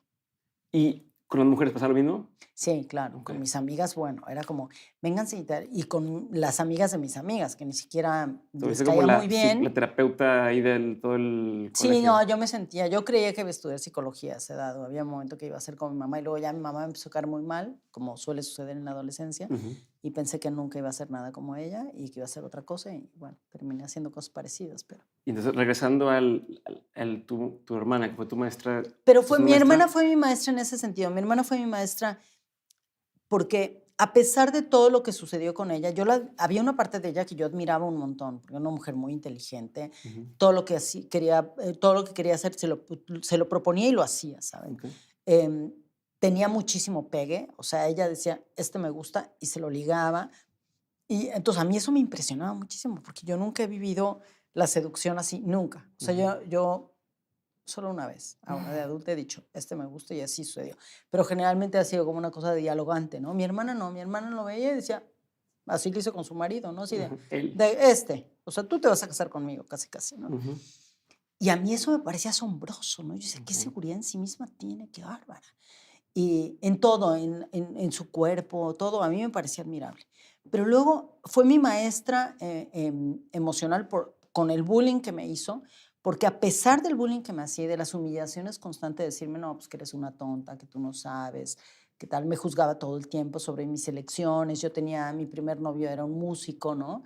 y entonces ya no, de pelo largo, hippie, más grande que yo, y entonces ya no le gustaba y me juzgaba y tal, ¿no? Porque quería que yo estuviera con un niño bueno y... Que a cierto punto es como una versión de su preocupación muy interna de que quiero que no le vaya mal, pero pues Claro, pero ella te lo quería, o hago sea, desde la obsesión de te mi hermana controlo. cuando era adolescente y todavía un poco después era que ella quería que yo entrara en la norma de lo femenino, que era donde ella vivía y sigue Y lo viviendo. que le da seguridad, certeza. Y eso a ella le daba seguridad. Y yo creo que de alguna manera me quería, seguro que sí. Nunca he entendido cómo, pero seguro que sí. Me llevó muchos años de terapia.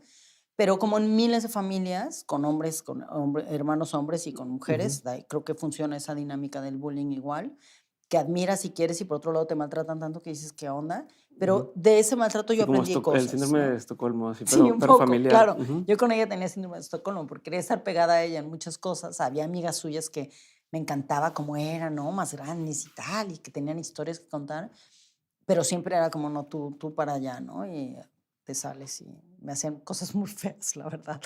Pero de ella aprendí eso, aprendí que no importa que tanto te digan que todo lo que tú eres y lo que piensas está mal, si hay una parte interna tuya que está convencida de que esta eres tú, que es tu integridad emocional, a pesar de lo que te duele que te maltraten, no vas a ceder, ¿sabes? Si no, yo sería una señora casada con hijos, a lo mejor con un señor con mucho dinero y no tendría problemas económicos, pero sería profundamente infeliz, ¿no? Porque hubiera entrado en la norma y yo sabía de alguna manera desde muy pequeña que yo era normal en ese sentido, ¿no?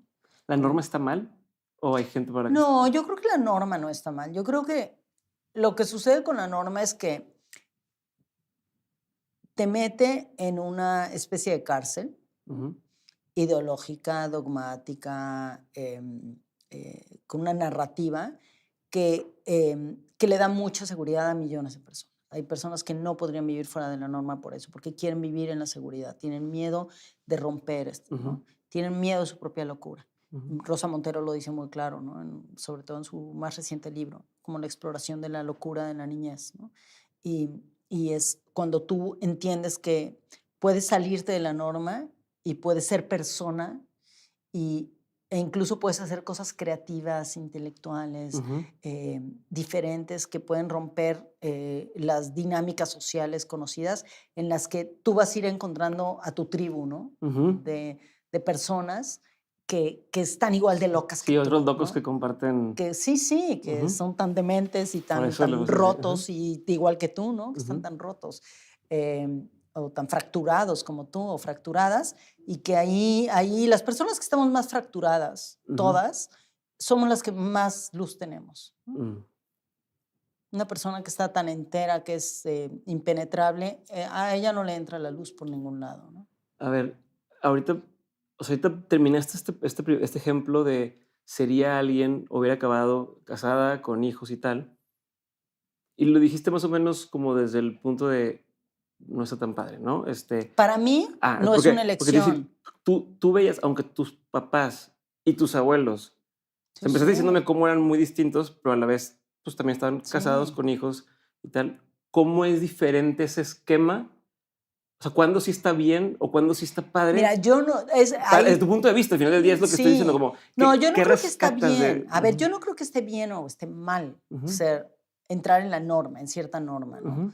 Del amor romántico, de las relaciones interpersonales, amorosas, matrimoniales, románticas, que se someten a la regla del hombre cartero y la mujer florero, o el hombre cartero, ¿no? ¿Sabes? Como estas cosas que van de negociación como paulatina, ¿no? Algunas ya cada vez menos, afortunadamente, culturalmente, pero inicialmente así era. O sea, el hombre trae el dinero, es el hombre cartera, y la mujer hace todas las cosas bonitas para ser la mujer florero. Cuando digo la mujer florero no es que sea solo un objeto, Sí. sino que ella aporta toda la belleza en su alrededor, es la de los cuidados, la de la protección, la de la casa, la de la comida, etc. Entonces, y eso tiene muchos matices, ¿no? Yo no creo que esté mal. Yo tengo un montón de amigas que viven relaciones súper convencionales, matrimoniales, desde hace muchos años y que son muy felices. Y eso me parece fenomenal. Y me encanta verlas contentas y felices. Tengo otras que viven relaciones convencionales, matrimonios así, que son profundas, y otros amigos que viven profundamente infelices, Y no sé pero nada. nunca se han querido salir de la norma y les da pavor, porque no desarrollaron herramientas a pesar de tener la posibilidad, no las desarrollaron para salirse de eso y ahora de repente después de los 50 ya Sí, dicen, no ya. manches, yo ya no me inventes, que me tengo que reinventar y ahora, ¿no? Ujú. Yo no digo que eso esté mal, solo digo que para mí eso no funciona, Sí, no, me queda claro. ¿no? O sea, pero mi duda es cómo, o sea, si lo ves distinto con tus papás y con o sea, que si crees que ellos, de cierta forma, dentro de esa norma, rompieron la norma, o sea, Mis o lo abuelos sí. administraban A ver, distinto. mira, mis abuelos, mi abuelo y mi abuela materna, de los que hablaba al Ujú, ujú. principio, sí, definitivamente. Ellos tenían una relación absolutamente igualitaria. El otro día lo hablaba con mi hermana, que era anormal. Ujú. Entonces, claro, yo toda mi vida, ellos conformaron mi geografía emocional. O sea, yo toda la vida me he imaginado tener relaciones amorosas como las que tuvieron, como la que tuvieron mis abuelos. Y siempre pensé que una relación, ellos vivieron juntos desde los 17 años que se casaron hasta que se murieron los dos. Ella de 82 y él de 86, ¿no? Em, y era no era una relación perfecta, pero una relación real, ¿no? Y muy amorosa y muy igualitaria. Esa era mi imagen perfecta del amor romántico. Ujú. Era ese amor romántico que tenía causas comunes, políticas, tal, que ella, imagínate, en los 50, yo todavía no nací, pero mi mamá me contaba, en los años 50 mi abuelita se iba con sus amigas al cine y dejaba a mi abuelo que se encargara de las cosas y de lavar la ropa y no sé qué, y luego se combinaban todo eso. Eso era absolutamente insólito en esa época, Ujú. ¿no? Y para mí eso era el ejemplo perfecto. Ya.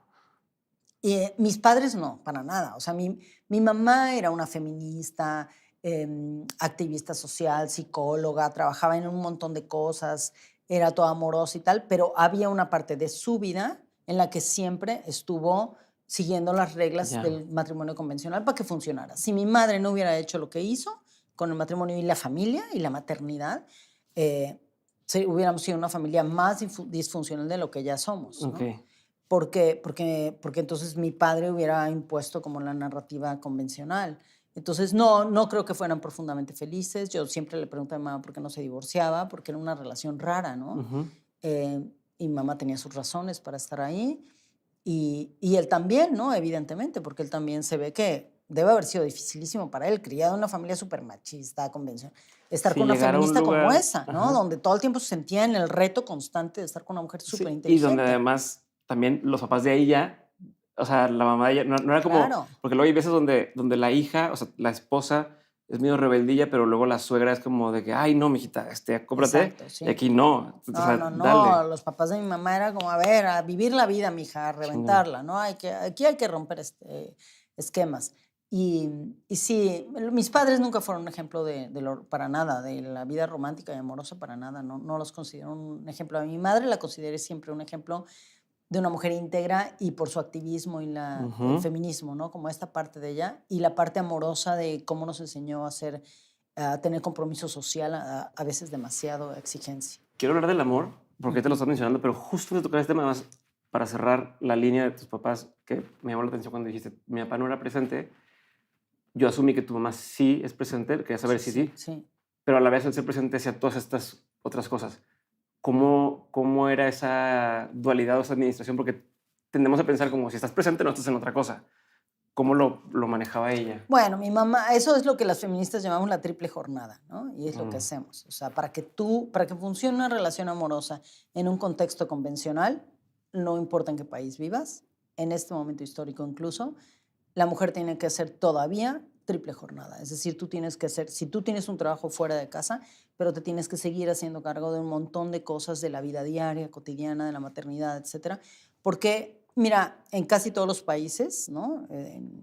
Hispanoparlantes, todo el tiempo están hablando de cómo negocias los tiempos. O sea, todavía tienes que negociar los tiempos, como si la paternidad fuera sí, te voy a una ayudar. casualidad.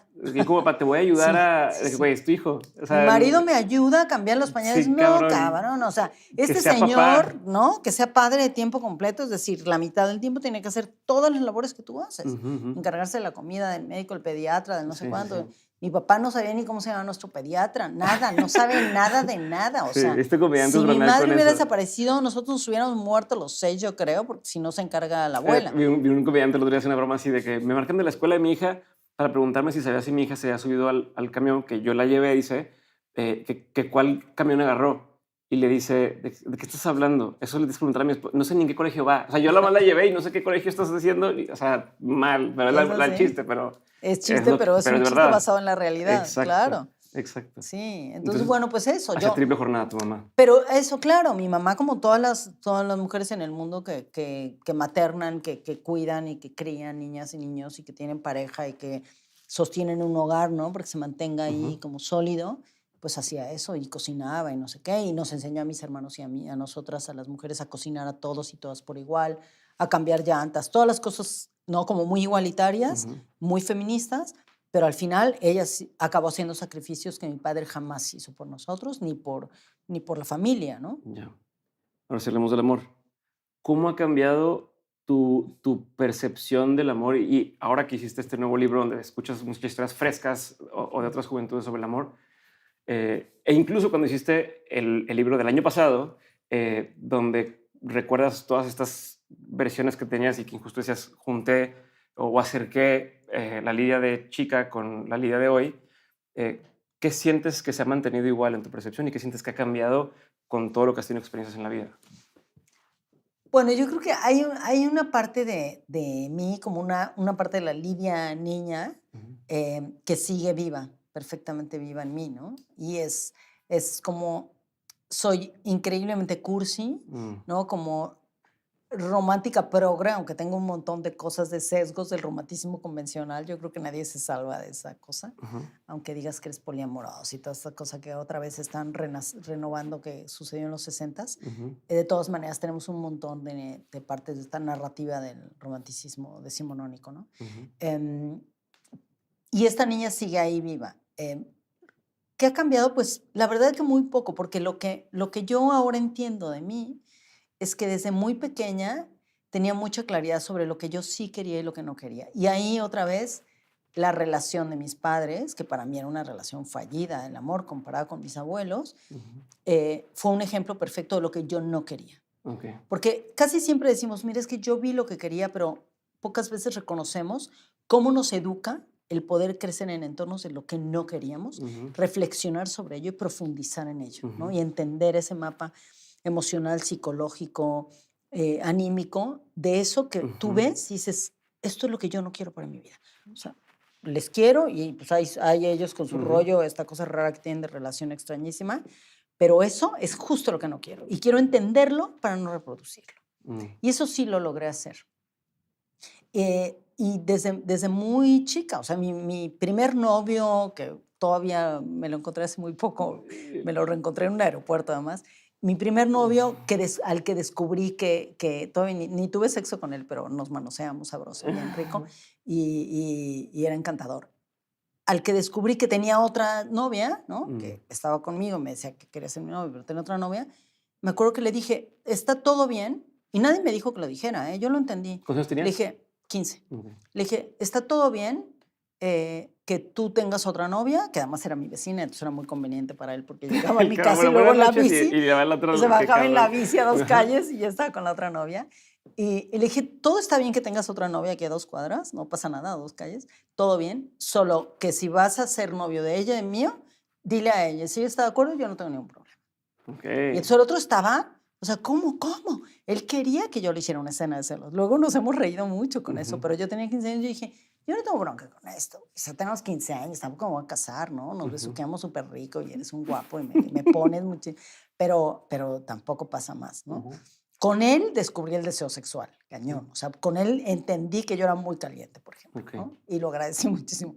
Y él también, pero no pudo. No supo qué hacer con esa información. Ya luego lo platicamos, nos reíamos, pero en ese momento a mí me parecía absolutamente normal decir, tenemos 15 años, está bien, pues mira, no pasa nada. Por eso me da risa que ahora de repente dicen, estamos descubriendo el poliamor. Digo, no, mi vida, ya esto ya tiene siglos de estar siendo discutido. Y luego cuando yo estuve profundamente enamorada, solo me he casado una vez, de Salvador, el que fue mi marido. Estuve 13 años ¿En esta otra relación no estuviste enamorada, sientes? a los 15 años. Ajá. Sí, a ver, estaba enamorada, pero sobre todo estaba caliente. Ajá, era Sí, más eso claro. que el otro. Ajá. O sea, básicamente es eso. Tienes un deseo profundo, pero es un deseo de descubrir tu cuerpo, que te toquen, de tocar, de sentir la piel, de descubrir quién eres, de que te miren, porque cuando te mira alguien que te desea, existes, ¿no? Exacto, y descubrir eso en la adolescencia es muy poderoso, Ujú. ¿no? Descubrir que existes a través de la mirada y el tacto del otro es muy poderoso, o de la otra. Y sí, estuve enamorada muchas veces. Yo he estado enamorada muchas veces. Pero luego me casé con Salvador y fui muy feliz y estaba profundamente enamorada. Nos llevamos súper bien, la pasamos increíble. Él es del que escribo mucho en Cartas de Amor y Rebeldía. Pero luego, cuando teníamos 13 años casados, yo ya estaba en un avance importante en mi carrera periodística y él me pidió que renunciara a los riesgos de mi trabajo porque le daba mucho miedo a él que me pasara algo. Y ahí yo descubrí que, a pesar de estar profundamente enamorada, nunca iba a ceder mi poder personal, mis sueños personales y ¿sabes? Como mi misión en la vida, ni siquiera por amor. Y ahí fue cuando le dije que no estaba dispuesta a hacerlo, y nos divorciamos enamorados, con muchísimo cariño por medio, que luego seguimos siendo amigos años después. Primero no, los primeros años fueron horribles y nos odiábamos y hablábamos mal el uno del otro, como todo el mundo lo hacemos, pero luego ya volvimos a ser amigos y muchos años después lo hablamos, y yo con él descubrí que yo era una mujer congruente, ¿no? Yo a los 33 años dije, a los 35 años dije, esta soy yo. A mí nadie, por más que me ame, me puede decir que tengo que dejar de hacer lo que yo hago porque a él le da miedo, ¿no? Lo mismo que hablamos de los compromisos, de decir, cedía esto y... Exacto, porque es lo que yo veía. Yo tengo muchas amigas que han ido cediendo, ¿no? Amigas periodistas súper reconocidas que han dejado su carrera en segundo término para que su pareja periodista, hombre, sea súper famoso, se gane el Pulitzer, no sé qué, y ella se quedó con los niños, o no sé cuánto, dejó de ir a la guerra porque ya tenía niños, ¿no? Siempre quien pierde en la negociación son las mujeres, siempre. Si que te quieres quedar en una relación romántica de pareja heterosexual, o por lo menos heteronormativa, siempre, porque hay lésbico y gay heteronormativo, donde siguen las reglas convencionales, sigue igual de jodida.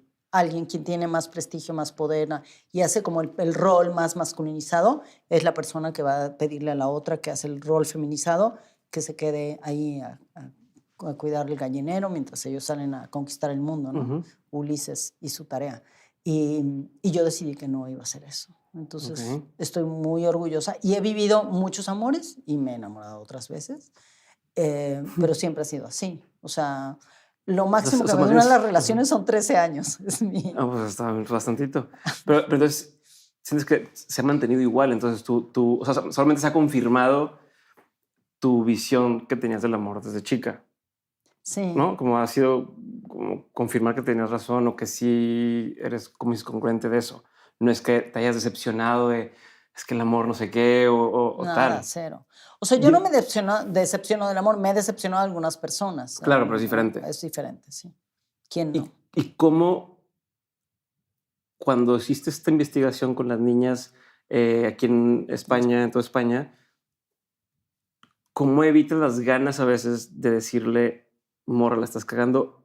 O sea, porque habrá quien te diga cosas que hacen, tú con experiencia dices hace sentido, pero entonces que a lo mejor te contaron una versión de cosas que dices, le quiero decir algo, ¿no? Como, oye, no, date cuenta, pero no sé si lo hacías o no, si se vale o no, o si nada más sea lo que diga y de ahí lo pongo.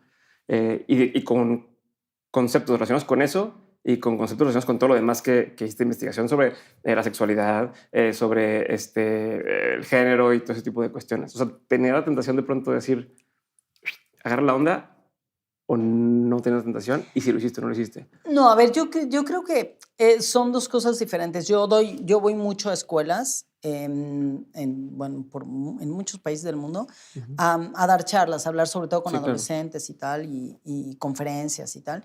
Y soy súper realista y de repente me preguntan cosas, siempre digo la neta, y a veces digo unas cosas que veo el profesorado que está, que me empiezan a mirar con sobre todo aquí en España, son más conservadores. En otros países en Latinoamérica no, pero aquí O sea, por ejemplo, siempre me dicen, bueno, las niñas y los niños aquí de secundaria, imagínate tú, 14, 15, 16, no hablan de trata, no hables de tantas cosas tan rudas y pornografía. Y yo, sí, no se preocupen, ya que estoy ahí en el escenario, empiezo, pam, pam, pam, suelto todo, porque de todo. A ver, los niños consumen pornografía, los niños y las niñas en España consumen pornografía desde los 13 años en promedio. Y es uno de los países que más pornografía consume del mundo, España. Así que tienes que hablar de lo que los niños y las niñas están viviendo, no de lo que los profesores quieren callar, ¿no? Sí, claro. No porque no lo hables no va a pasar. Exacto. Entonces, lo que sí sucede es que en ese contexto de los cursos, las conferencias, las charlas que yo doy, ahí sí digo todo y abro siempre una hora más de preguntas y conversación.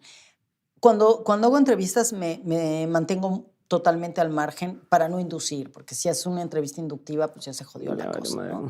Si estás en una entrevista entre adultos, como estamos tú y yo, pues es muy distinto, porque tú puedes intentar inducirme, pero si yo no quiero decir lo que intentes, no lo vas a lograr nunca, ¿no?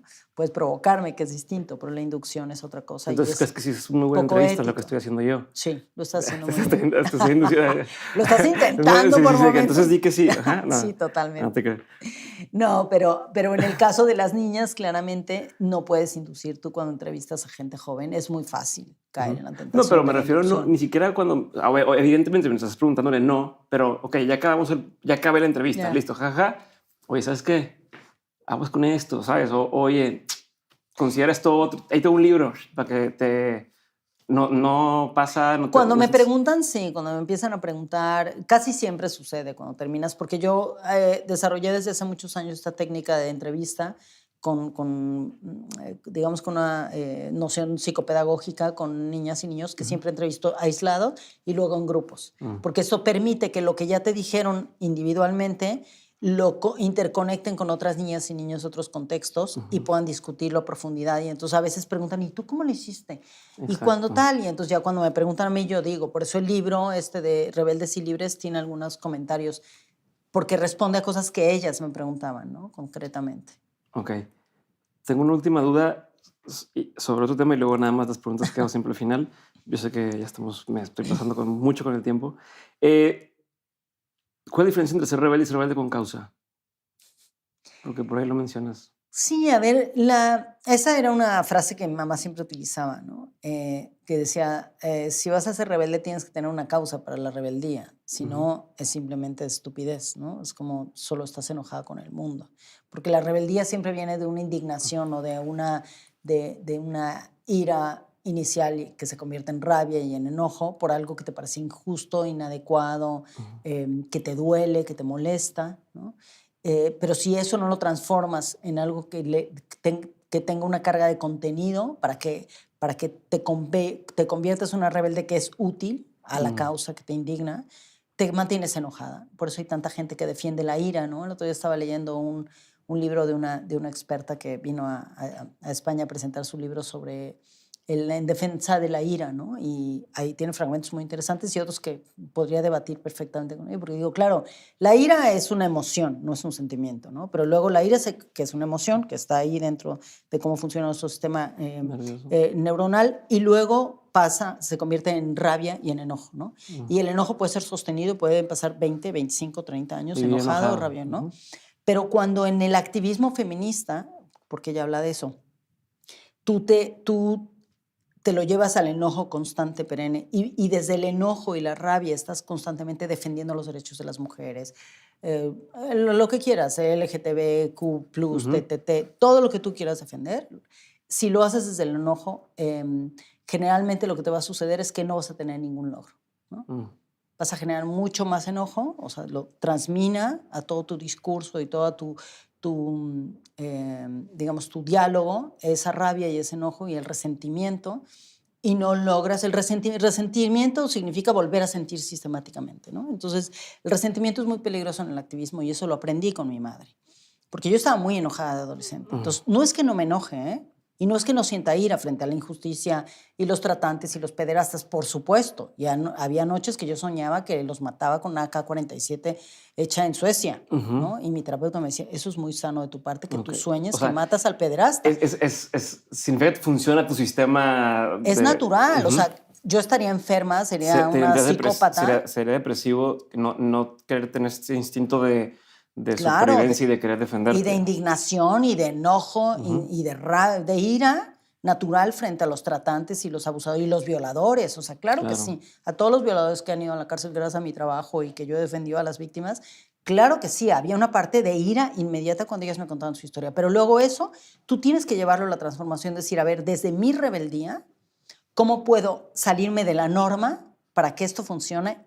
Ayudar a esta chica o a esta mujer o a este niño abusado para que su vida se transforme y sepa que esta violación, esta violencia que ha vivido no es determinante para su existencia, es un hecho concreto de su vida, dolorosísimo, traumático, pero lo va a superar, no le define, ¿no? Okay.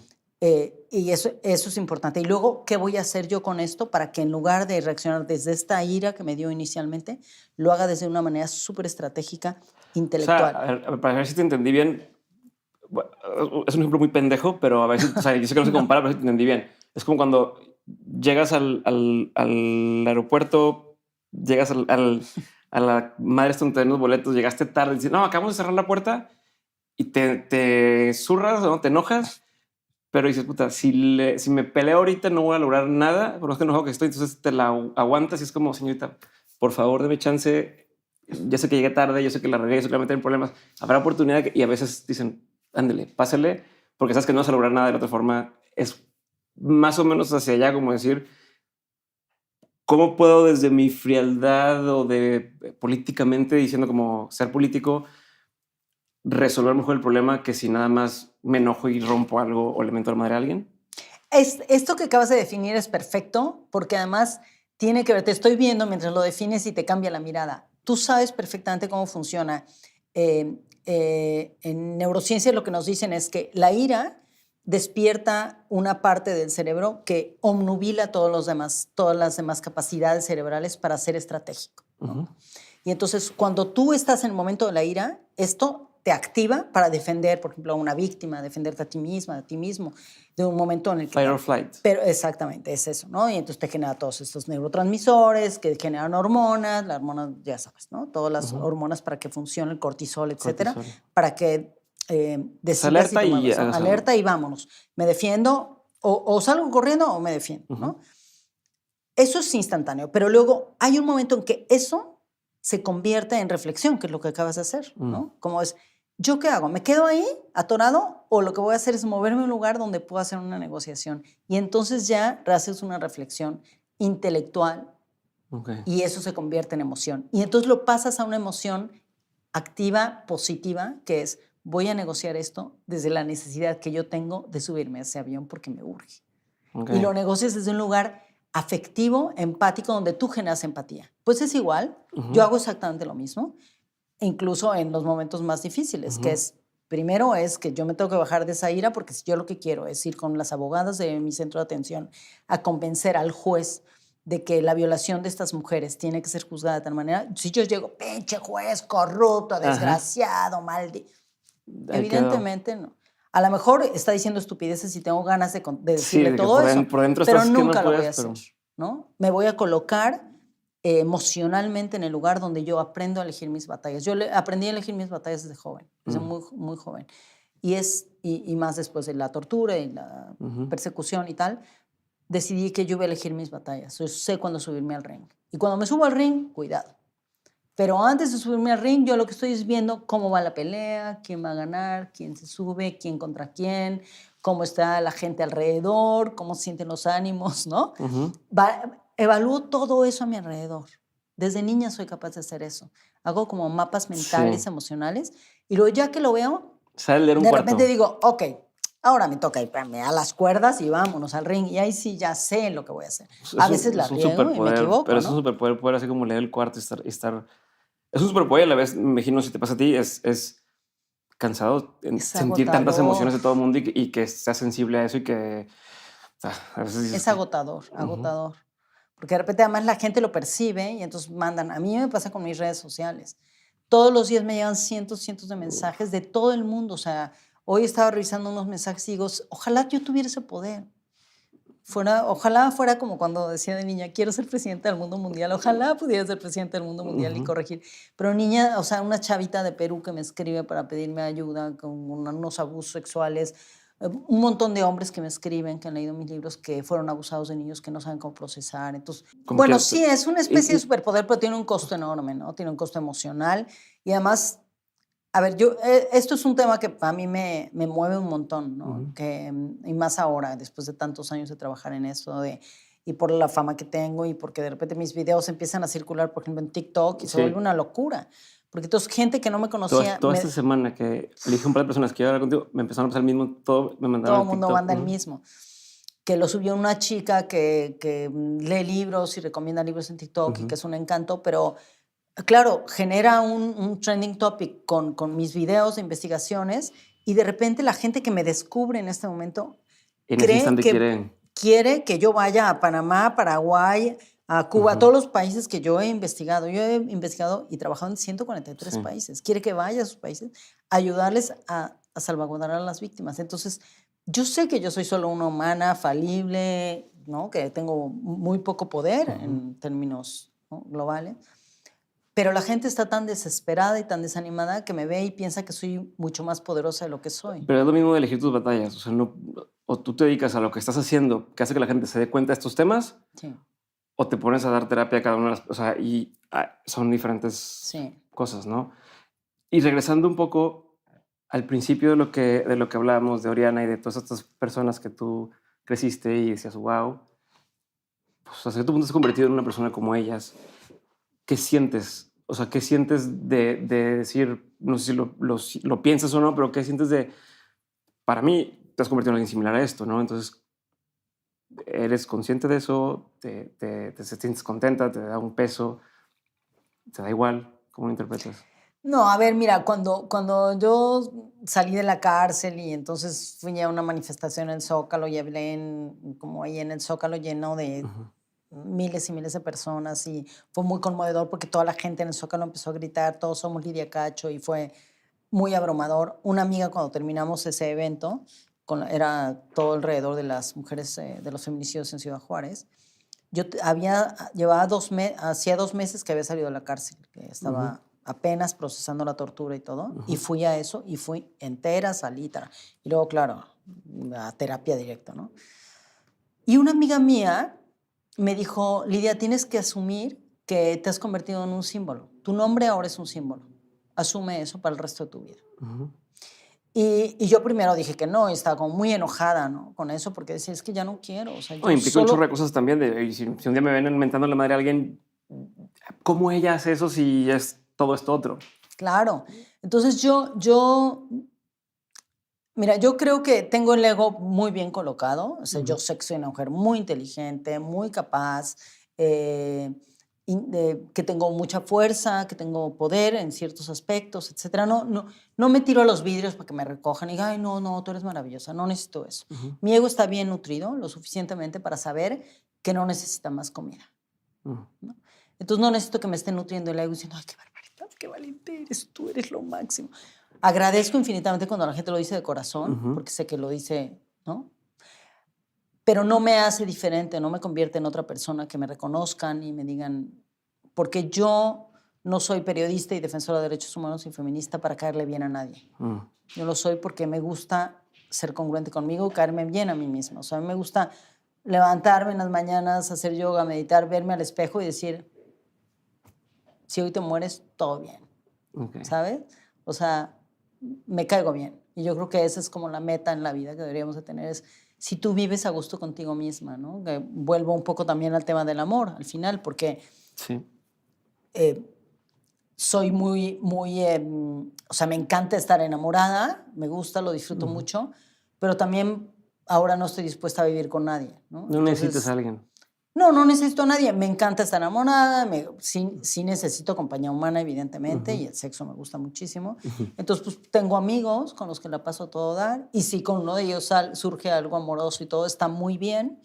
Pero siempre será la persona que está fuera de mí la que recibe amor, pero la primera que recibe amor soy yo de mí misma, ¿no? Y eso para mí es importante. Porque yo por eso soy tan amorosa con mis parejas. Por eso me quieren tanto y soy tan modesta. Pero no, por eso soy muy buena amante, en el mejor de los sentidos, porque también soy muy amorosa conmigo misma. Y disfruto mucho del goce, ¿no? El goce que yo comparto, pero también del gozo que yo recibo y sé pedir lo que yo necesito y lo que a mí me gusta. Y creo que ahí radica todo y va desde el amor hasta el activismo, hasta la manera en que tú te compartes con las y los demás, con el mundo en lo que hagas, ¿no? Okay. ¿Cuál ha sido uno de los peores consejos que te han dado? Uno de los peores consejos que me han dado, que entre a trabajar a los medios tradicionales y que para que sea reconocida, ¿no? Los intentos que hice con unas televisoras potentes en México fueron horrorosos, la pasé fatal, me sentí incómoda, me sentía como una farsante y perdí tiempo con eso, porque no era mi lugar en el mundo. ¿Cuál es uno de los mejores consejos que te han dado?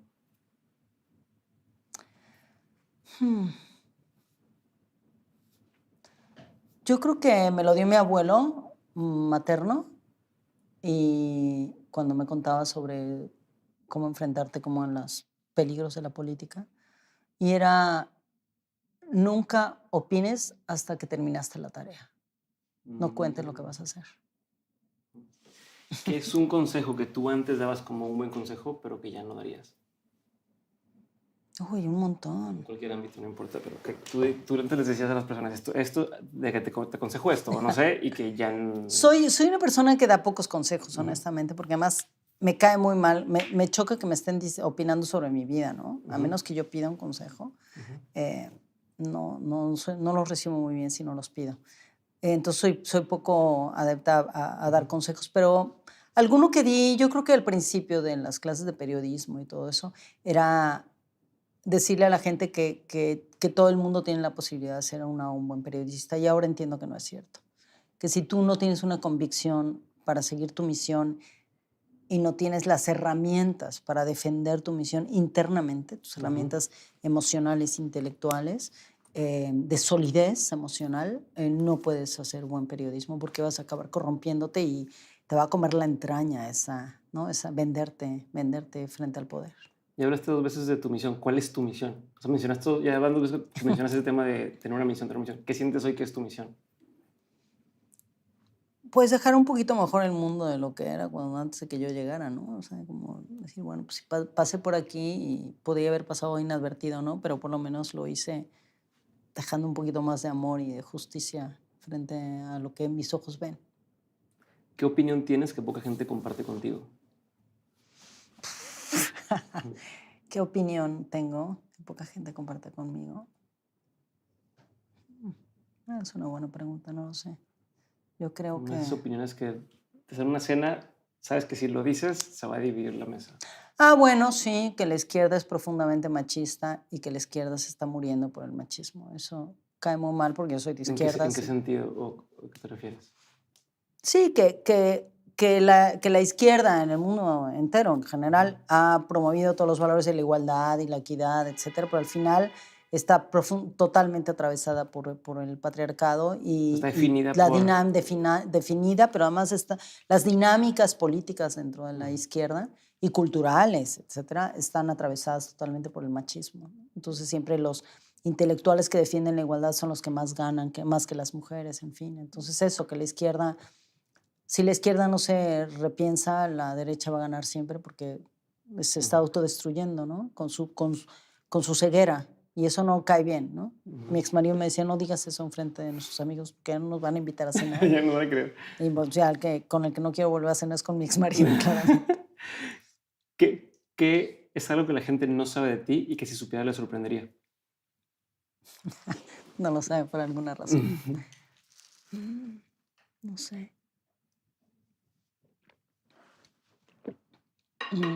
Que soy multiorgásmica, por ejemplo.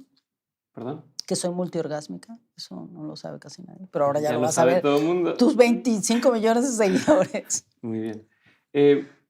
¿Cuál ha sido la lección más memorable que te han dejado tus padres? Mis padres, o sea, juntos, en conjunto.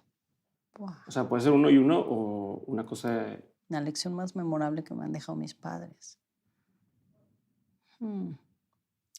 Que el amor no basta para sostener una relación. ¿Qué te da mucha curiosidad hoy en día? ¿En qué piensas mucho constantemente? Que me da mucha curiosidad hoy en día. Mucha curiosidad cómo están procesando los niños y las niñas en la actualidad la defensa de la vida, de su vida, del futuro. Estoy muy metida en eso. Me interesa muchísimo saber qué van a hacer con la mierda de mundo que les estamos entregando. ¿Qué error, si tuvieras que decir alguno o unos cuantos, vamos a mantenerlo en pocos, pero que constantemente hacen los hombres en relación con todo el tema del feminismo? ¿Cuáles serían? Y pues digo algunos porque yo sé que a lo mejor hay muchos, pero si puedes decir un par puntuales días, ¿sabes qué? A ver, vatos, para empezar, esto y esto, corrijamos. Mira, yo creo que el primer error más común, ¿no? que cometen muchos hombres, no voy a decir que todos, pero una gran cantidad de hombres respecto al feminismo, es creer que el feminismo es asunto de mujeres. El feminismo es una creación intelectual, sociológica, antropológica, y de la experiencia vital de las mujeres, pero el feminismo es una herramienta para sanar al mundo, para sanar las relaciones entre los hombres y las mujeres y todas las personas en el arco iris de la identidad. Entonces, creer eso, que el feminismo es un asunto que solo consideran las mujeres, es un error. La otra es seguir diciendo que el feminismo es igual que el machismo, es el equivalente. El feminismo es el equivalente del embrismo, ¿no? Que son dos como nociones culturales que se basan en la digamos que en la parte más animal del comportamiento humano, más elemental, y que responden a nociones culturales de lo que debe ser el hombre y de lo que debe ser la mujer, ¿no? Y la otra es que creo que se tienen que dedicar más profundamente a reconocer sus propios miedos frente a todos estos cambios, ¿no? Porque muchos hombres sienten que las mujeres las hemos cambiado radicalmente las reglas del juego, y en donde más les afecta a los hombres es en el sexo y en el amor, definitivamente. En la economía no tanto, ¿no? Algunos sí, algunos no, pero en el sexo y en el amor es donde más los descoloca, porque no saben cómo reaccionar frente a nuestra narrativa, ¿no? Y creo que ahí es donde ellos, los hombres tendrían que mirar y tratar de entender que el hecho de que las mujeres también tenemos otras nociones y otras narrativas sobre el deseo, el amor, etcétera, no solamente les quita una carga importante, sino que les da más poder para la entrega en el ámbito del amor, ¿no? Creo que de los afectos, sino del amor, ¿no? Y de la intimidad. Okay. Creo que ahí está, esas serían las tres cosas que creo que más afectan a los hombres. 2 preguntas más. ¿Libro, película, documental, serie o experiencia pagada que haya marcado un antes y un después en tu vida o en tu forma de entender el mundo? No tienen que ser todas, pero que sí haya un antes y un después.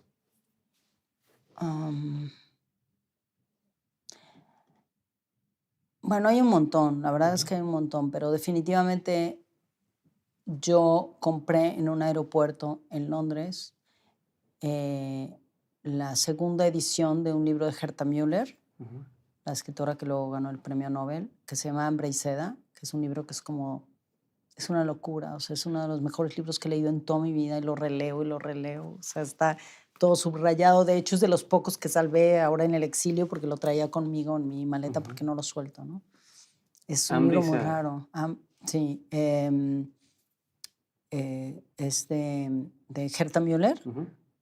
Y es raro porque es un libro de ensayo sobre la guerra, sobre su infancia y todo, pero es la perfección literaria y periodística. Para mí es como, si yo algún día, antes de morirme, lograra escribir la mitad de lo increíble que escribe Herta Müller para revelar cómo vive una mujer y una niña en ese contexto de guerra, ya me daría por bien servida, ¿no? Y de películas, pues tengo un montón, pero no sé, como, ¿sabes qué? Yo creo que a mí lo que me ha pasado siempre que me hacen estas preguntas es que siento que en la medida en la que voy evolucionando, descubro que esa peli que vi o esa serie que me marcó realmente, lo que me marcó no fue la película o la serie, sino la manera en que yo le di la lectura que necesitaba 100%, darle, ¿no? Pero aquí no se trata sobre cómo lo lees. ¿Cuál Sí. es eso que detonó ese pensamiento? Que a lo mejor es otro, a lo mejor es justo lo contrario a lo que Mira, representaba la película, pero... la, las películas del Padrino son absolutamente importantes en mi vida. ¿Por qué? Porque cuando Se te sonríes, no sé. las vi, las volví a ver, dije, esto es lo que hay que aprender, la Mm. psicología de la mafia.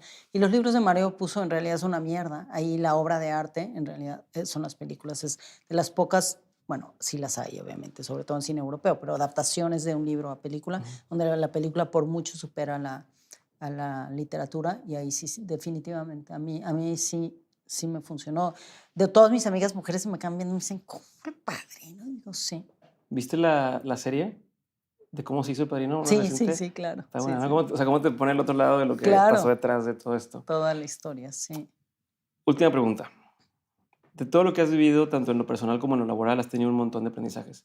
Si tuvieras que quedarte con 3 aprendizajes que quisieras tener siempre presentes, que fueran como esta brújula o recordatorio constante, ¿cuáles serían? Uf. El primero es decirme todos los días, Lidia, no eres tan importante. Ese es el primero. Es como, mi vida no vale tanto, ¿no? Es como, quieta ahí.